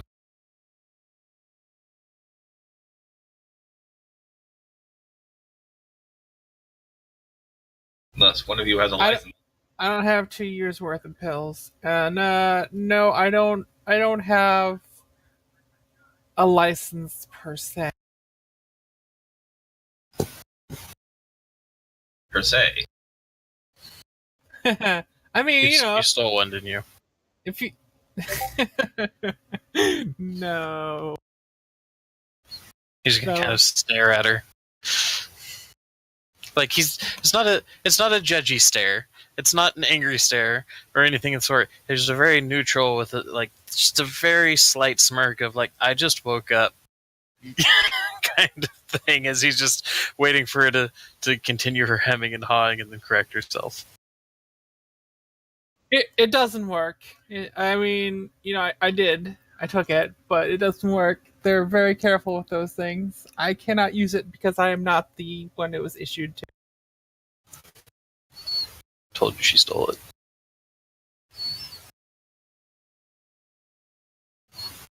But you know what? There were people out there who,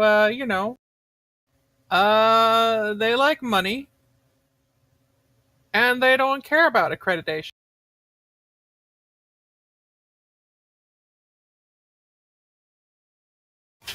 No. Long shot.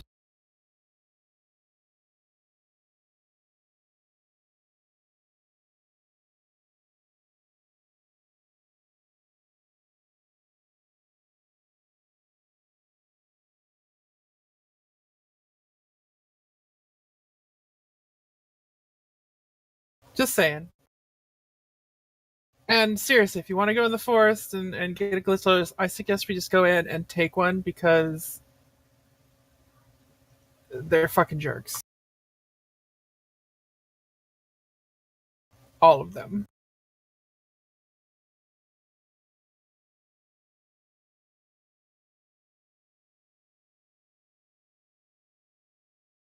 Well, the only issue I have with that statement is if we go into the forest to go try and get one, Fizzle, you're staying here.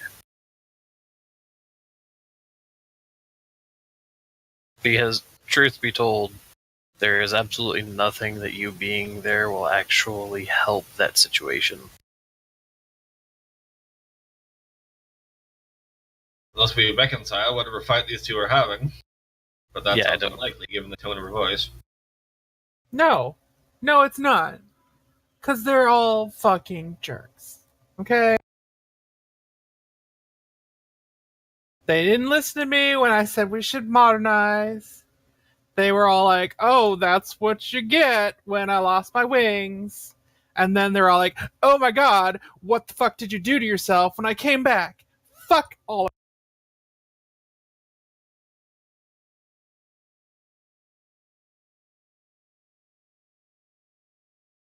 Well, there you go.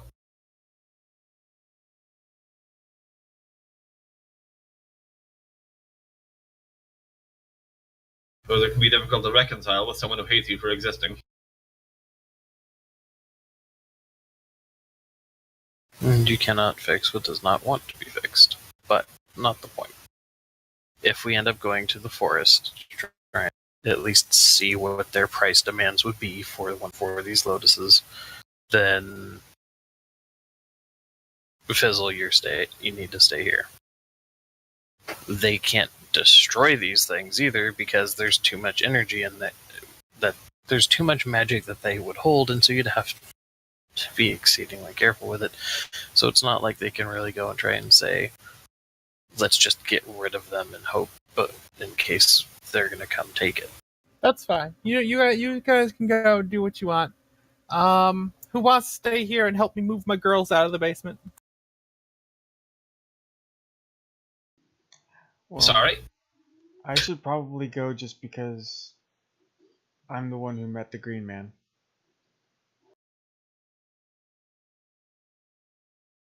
Probably.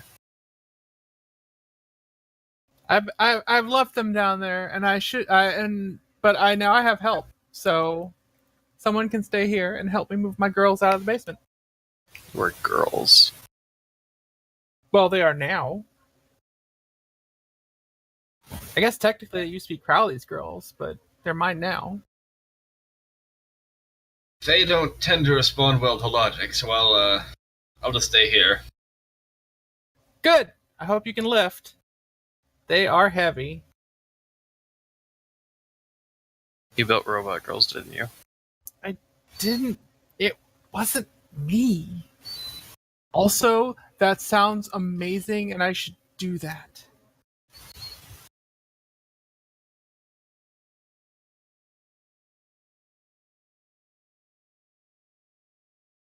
So Malgarian and Tippy are going into the forest.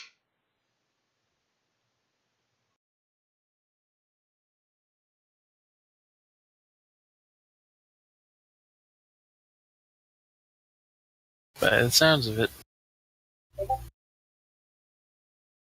At night or during the day? Probably the next day.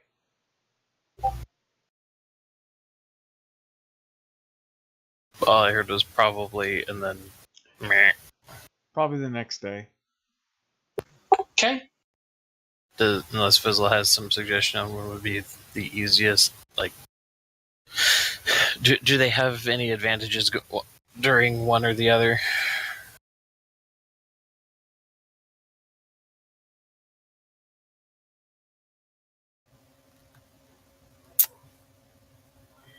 Go during the day. Those night court people are even more jerks. Even dickier. Yeah, I mean, like it's generally funny as hell, but you won't like it. But they're still jerks, like super jerks. Be very careful out there. The vampires have already taken 2 notable planeswalkers from this area.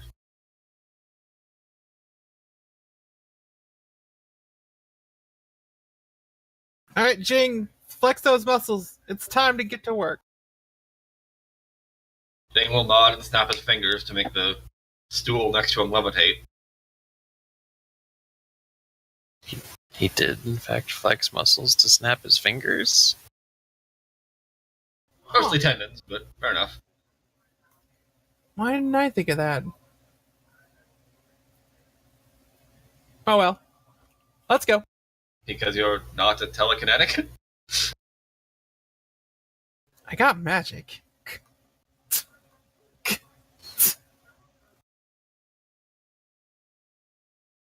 What were the noises? So shall we do with this first then? This little scene between Jing and Fizzle? Like, there's not gonna be much to it, really. Well, you came up with you describe what Jing gets to see down in the basement. And how to get First, Fizzle goes over the stairs and asks them extremely nicely if they'll let her into the basement. And immediately the stairs rumble, shift, and fall away into a downward incline.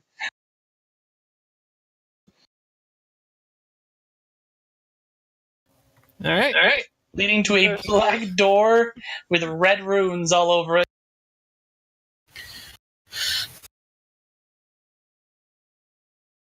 So she'll just lead Jing right on in. And you take it from there, Emily. Well, I mean, obviously there's a bunch of stuff in there that Fizzle put there. It's quite obvious. Most of it is crafting stuff of more dangerous or less savory variety. I imagine there's probably a whole bunch of stuff that Crowley had hidden back down there. I don't really care what that is. If Josh wants to make something spooky for you, he can. But I was also thinking, so down there, when she says, "And here are my girls," there what appears to be a bunch of earth or stone golems that it looked like Crowley was probably trying to craft into beautiful women to be servants. Except these are all the messed up ones.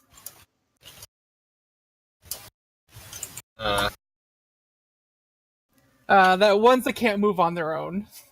Like, they're missing legs and arms, and they got cracks and whatnot. Oh, this is something of a nightmare. These are my girls. I let the ones that could actually walk on their own out. I don't know where they went. They might still be on the grounds. Maybe not. But these ones can't, so since I got help now, we're moving them up at least so that they're not stuck down here where it's warm.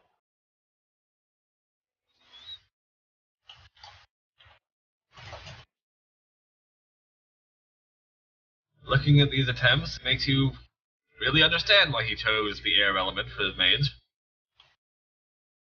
Those are my girls you're talking about. You better be careful what you say. Yes, they're perfectly lovely for what they are. Good enough, I guess. Come on, let's get to work.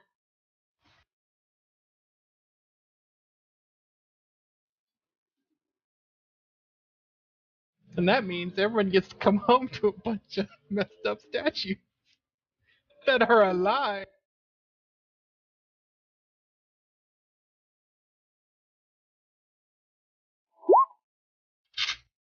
Oh, okay.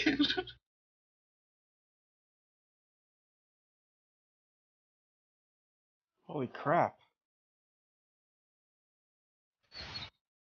That's a pretty good telekinesis rule right there. Oh my, yes. Okay. I can lift any object smaller than a 20-foot cube or lighter than 10,000 pounds. Oh, goody. You make this very easy. You can pick up quite a few at once. Honestly, I kind of already assumed that that motivation you just mentioned there, Gradius, I kind of figured that was a big part of it. I got to see the basement. So Jing just kind of stands at the side of the stairway and conducts. While these well-shaped Earth girls fantasia their way into the upstairs levels.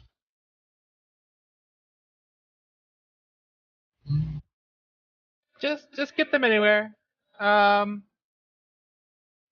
places with windows so that they can see out. You're very kind, aren't you? What? Don't worry, I won't tell anyone else. Put spooky bed sheets over them so they look like gold. Ah yes, the rare, immobile, very solid ghost. It's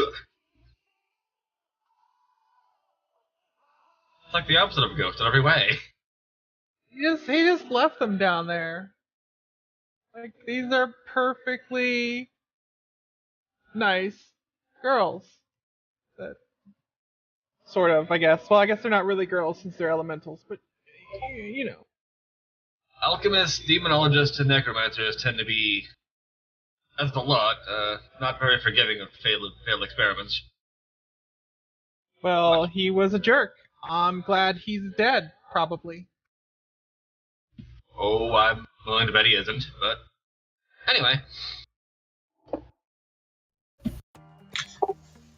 Another glitch occurs, another rolling blackout. So this one doesn't seem to come with any ill effects, other than making the statues you're carrying moan. Making them what? Moan. What kind of... You know what? Never mind. I don't... It's a fatigued moan. It's like suddenly we feel very tired moan. Chin up, ladies. You'll be out of the dark soon. That's the spirit.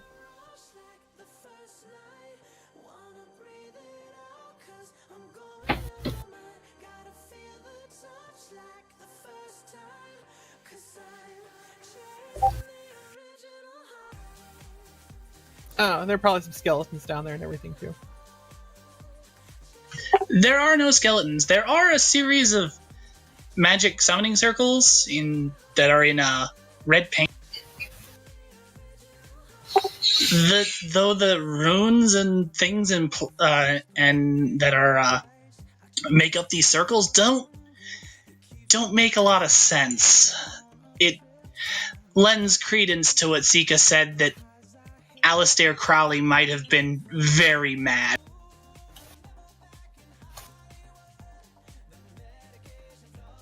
I think we'd already established that he was a fucking psycho. Well, it's just another example of this man was probably some form of unhinged psycho. That's 31 flavors on Unhinged.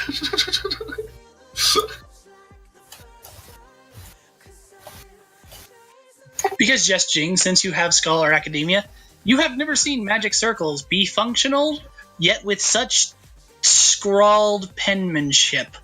Normally such things would cause all sorts of anomalies and terrible, terrible mishaps that would probably end a person's life. But these seem perfectly able to function.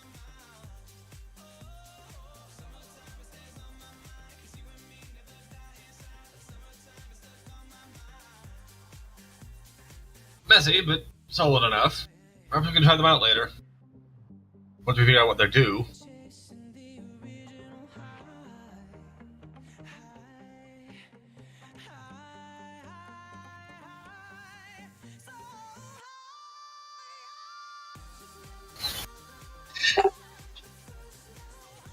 That sounds fun, right, Fizzle? Activating mysterious runes.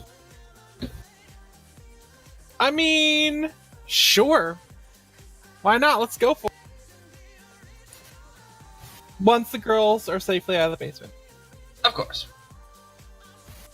And perhaps wait for the others to come back in case there's a fire.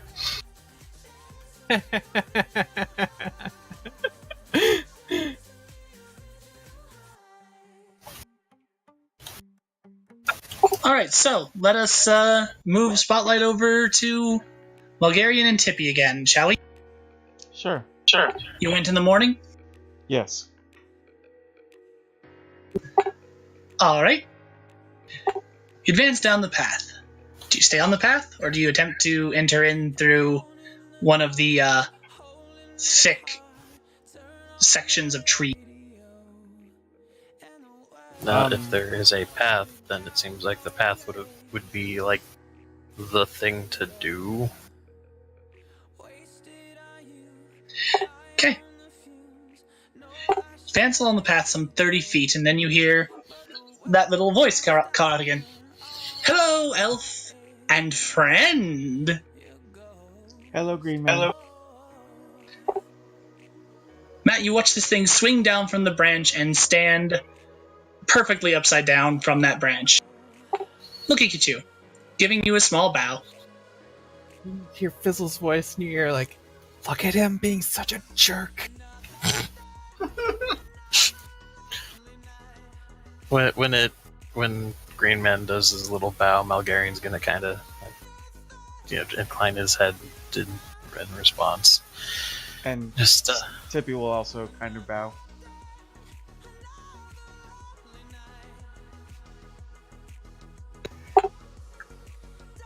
I don't know if Tippy actually gave Green Man her name. No, she didn't. nope.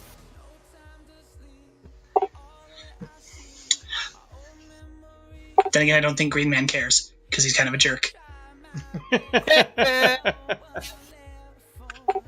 Elf, and, if my eyes do not deceive me, nor my nose, dragon. Is this the friend who needed the lotus?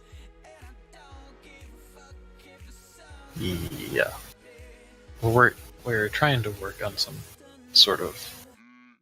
We're trying to work on something, and we need something on par with the magical density of a lotus to work with it. So you did tell him yes. Are you attempting to deceive him? No. Algarian needs it so he could get out of this fucking cesspit of a plane. It's like the sooner we get this done, the sooner I get to leave.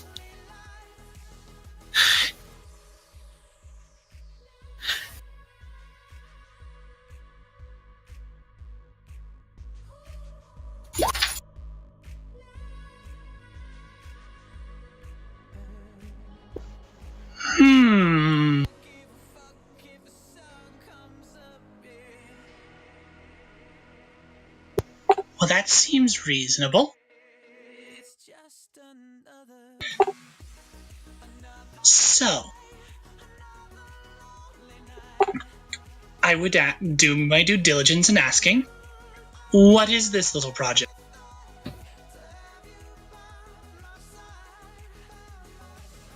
Well, it's certainly nothing in the regards to the benefit of the city. Beyond that, ultimately, does it matter? Highly. Why would that be? Well, because we're assholes.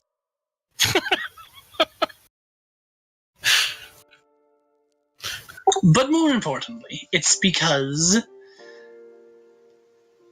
honestly, if the city found out we could get these lotuses from here, that we had them in such numbers, they would be tempted to alter the treaties that we'd made with them. We like them how they are. I'm certain you do, even though they continue to evidently, as he motions towards the edge of the friggin' pathway 30 feet behind him, even though they seem inclined to push those limits to every extent that they can. The nature of this project means that the fewer people know about it, the safer the project stays. This includes the people behind us. It is even less their business than it would be yours. And so they will not be aware of anything coming from the forest to where I need to work. And I would like to make a persuasion roll about that. Go for it.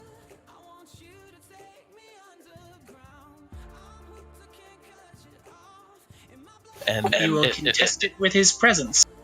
And if I may, Josh, can I say that I had, knowing that this was going to be I'm going in to go try and get this shit negotiated, can I creation bolster my persuasion? I don't think you set that up beforehand.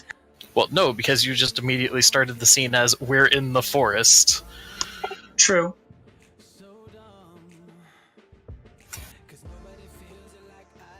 I mean, you can try, certainly. So you want me to roll the creation that I would have done beforehand? Sure. Okay. Evidently not. Okay.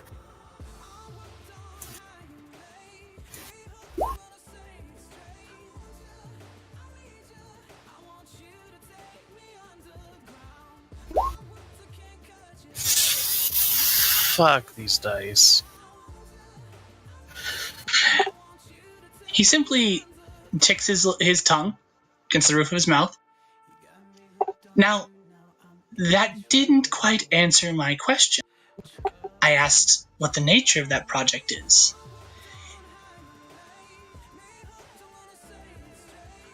What are you making with the flower that can do anything?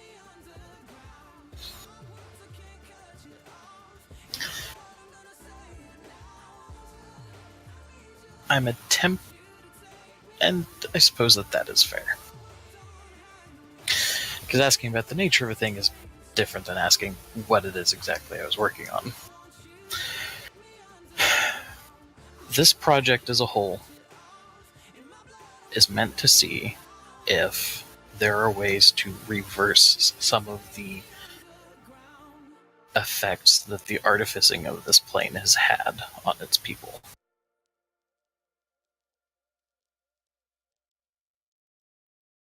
If you're able to look through my current form to know exactly what I am, you'll also know that I'm not from here. And Not at all. I'm sorry? Not at all. What we're hoping to try and learn is how some of the more odd magic from here can potentially be made less, if not healthy, less unhealthy on those that it affects. Because this can help in my efforts in so many other places.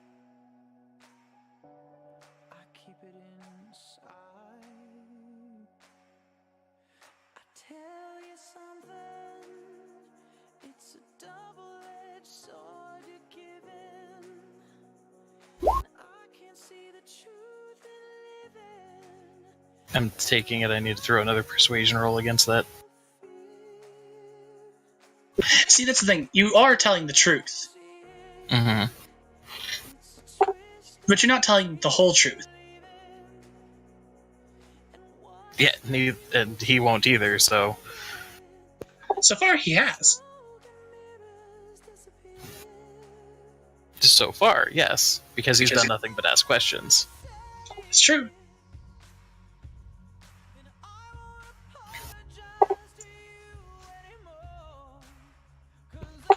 But I think with that roll, it might be time for him to tip his hand. So you're saying this project is medicinal? Because you did mention that it was not for the city, but for individuals. I said it was not for the city's business. Oh, my mistake then. Still, Understandable. It is a fair question.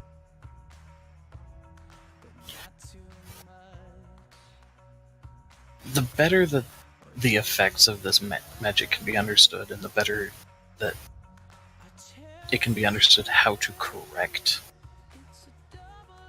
what is anomalous about this magic, means that it can be better handled.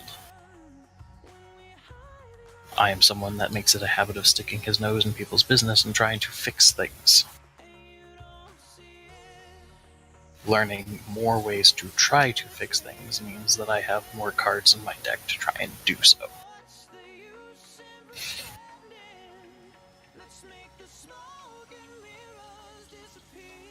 Ultimately, the Lotus would be used in what is functionally an experiment to see if it can even be made to work.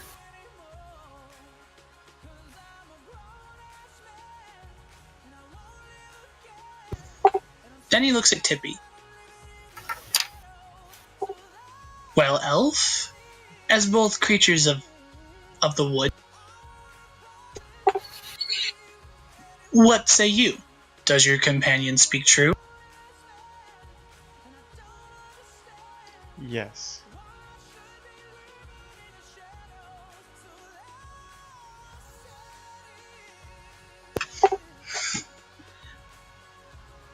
You'll have to forgive me in doing my due diligence in this.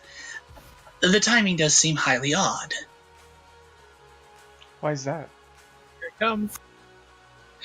Well, because Mother sensed the return of one of her own. Just about 12 days ago. Someone who has not been on this plane for a long time. Someone who Mother would greatly love to speak to.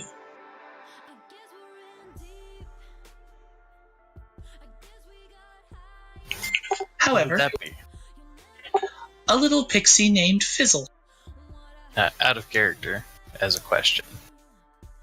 Emily, Maha. is Fizzle her birth name? That's a good question we've never answered.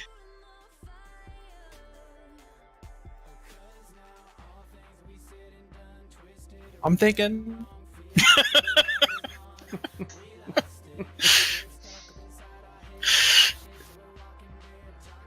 You know what? Probably not, no. Okay, so what name does he say?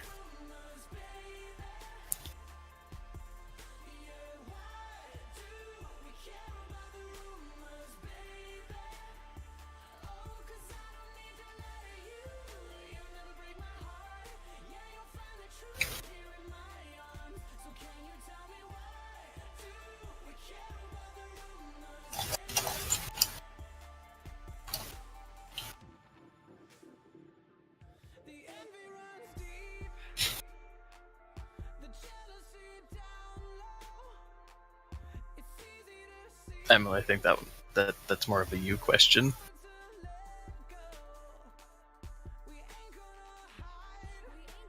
Thinking. Okay.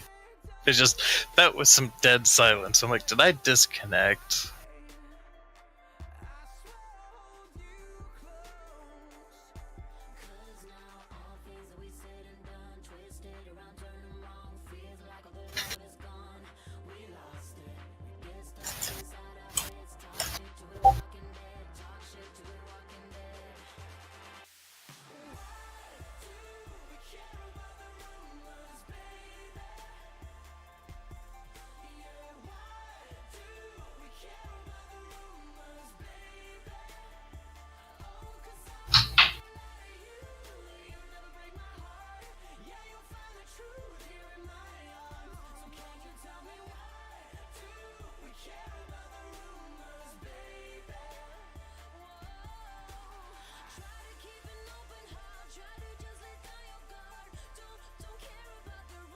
Bob.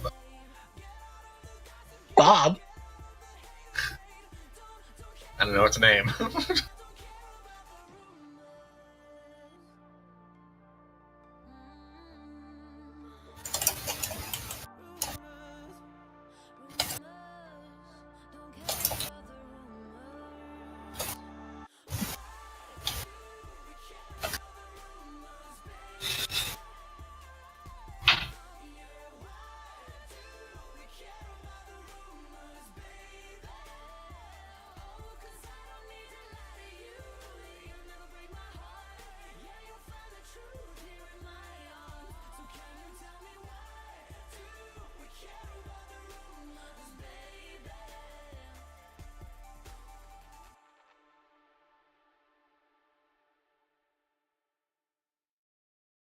Just to make sure I got the pronunciation right on that. Is that with kind of a Japanese pronunciation? Nyazumi? Miyazumi?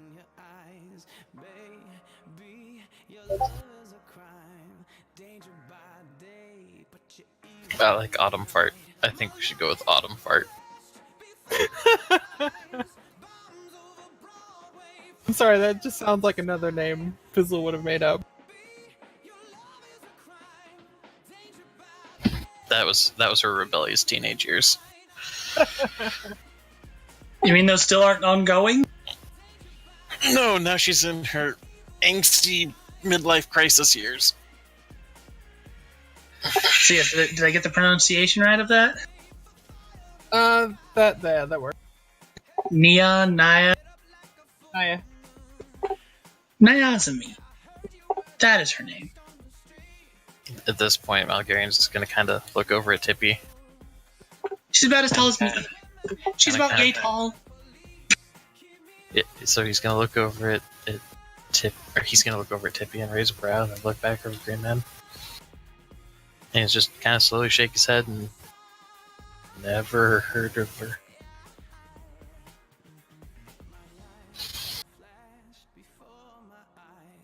It's a pretty name.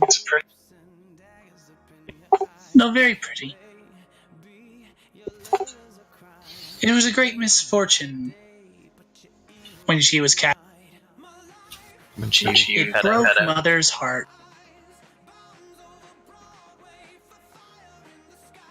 You said it was a great misfortune when and then you got out. When she was cast out, it broke Mother's heart.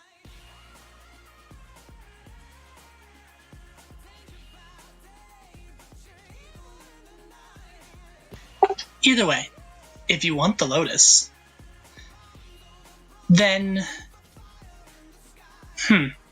Well, by treaty with the city and the nation it stands for, only Fae are allowed in this forest. There was that whole nasty business with the bombings. There were bombings? Oh yes, that's why we have the spiders now. So he's gonna kind of point towards Tippy and say, then do elves count? Sadly, no. Elves do not count. We just... So... Oh, then I'm sorry. I didn't mean to violate a treaty. After some concordance and a palaver, we determined that you weren't going to harm the forest, and therefore we allowed you to stay. Yes. But to advance deeper than what you did, we'd have to declare you honorary. There are... Honorary what? Honorary Fae. To do this, we have 3 tasks. 2 tests of guile, and 1 test of glory. Simple, easy. 2 tricks of the mind, 1 trick of your... Then you are honorary Fae, and can come and go in this forest as you choose. And we would be more than happy to let you have the Lotus.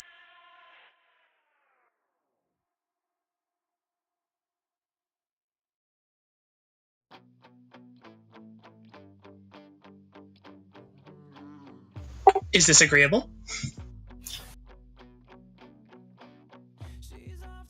I believe that in the nature of any negotiation, that knowing what one is agreeing to is probably the most important thing. And so I believe that it would depend on what those tests would actually be.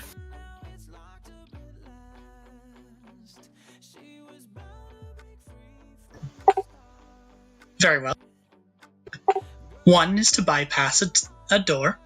1 is to find a hidden key. And the final one is to make sure that no harm comes to a traveling companion while you travel through this forest.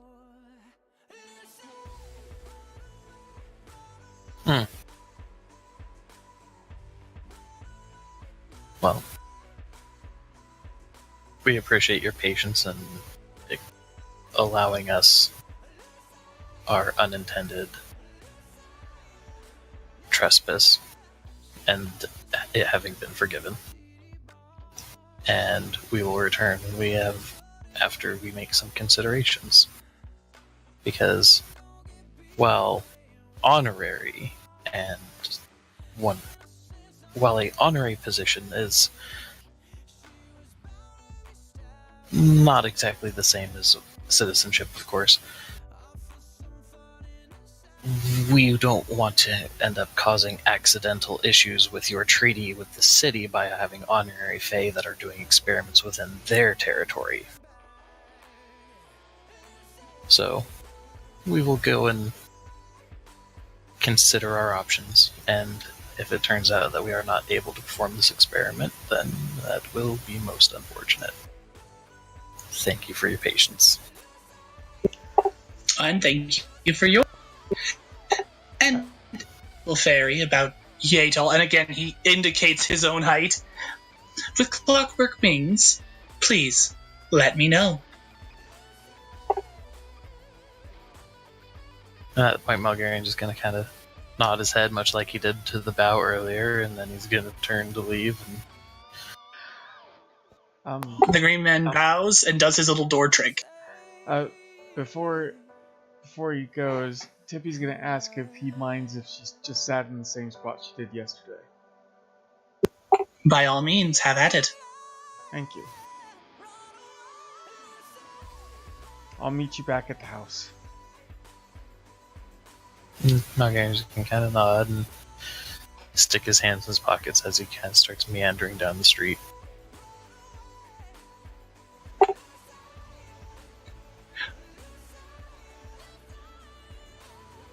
So, anything either of you want to do here? I want to do a smash cut to the house.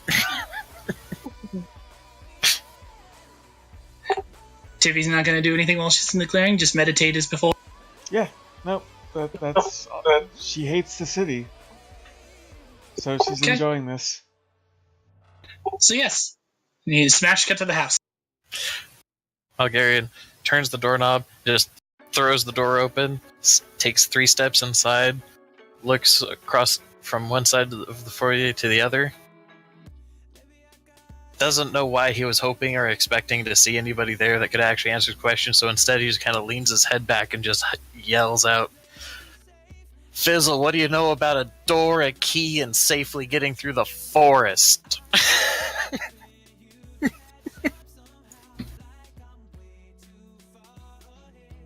Or sorry, no, he doesn't say Fizzle. He uses her old name. And then Shut asks your the same question. mouth!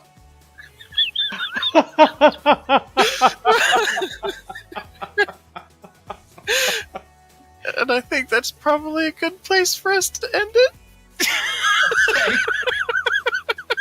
Just fizzle bellowing, shut your fucking mouth.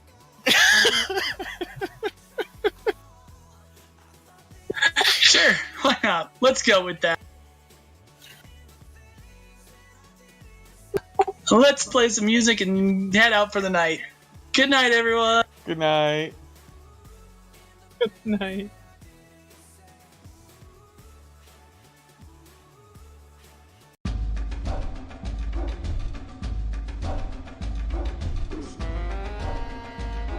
Not the song I intended, but sure, let's go with it.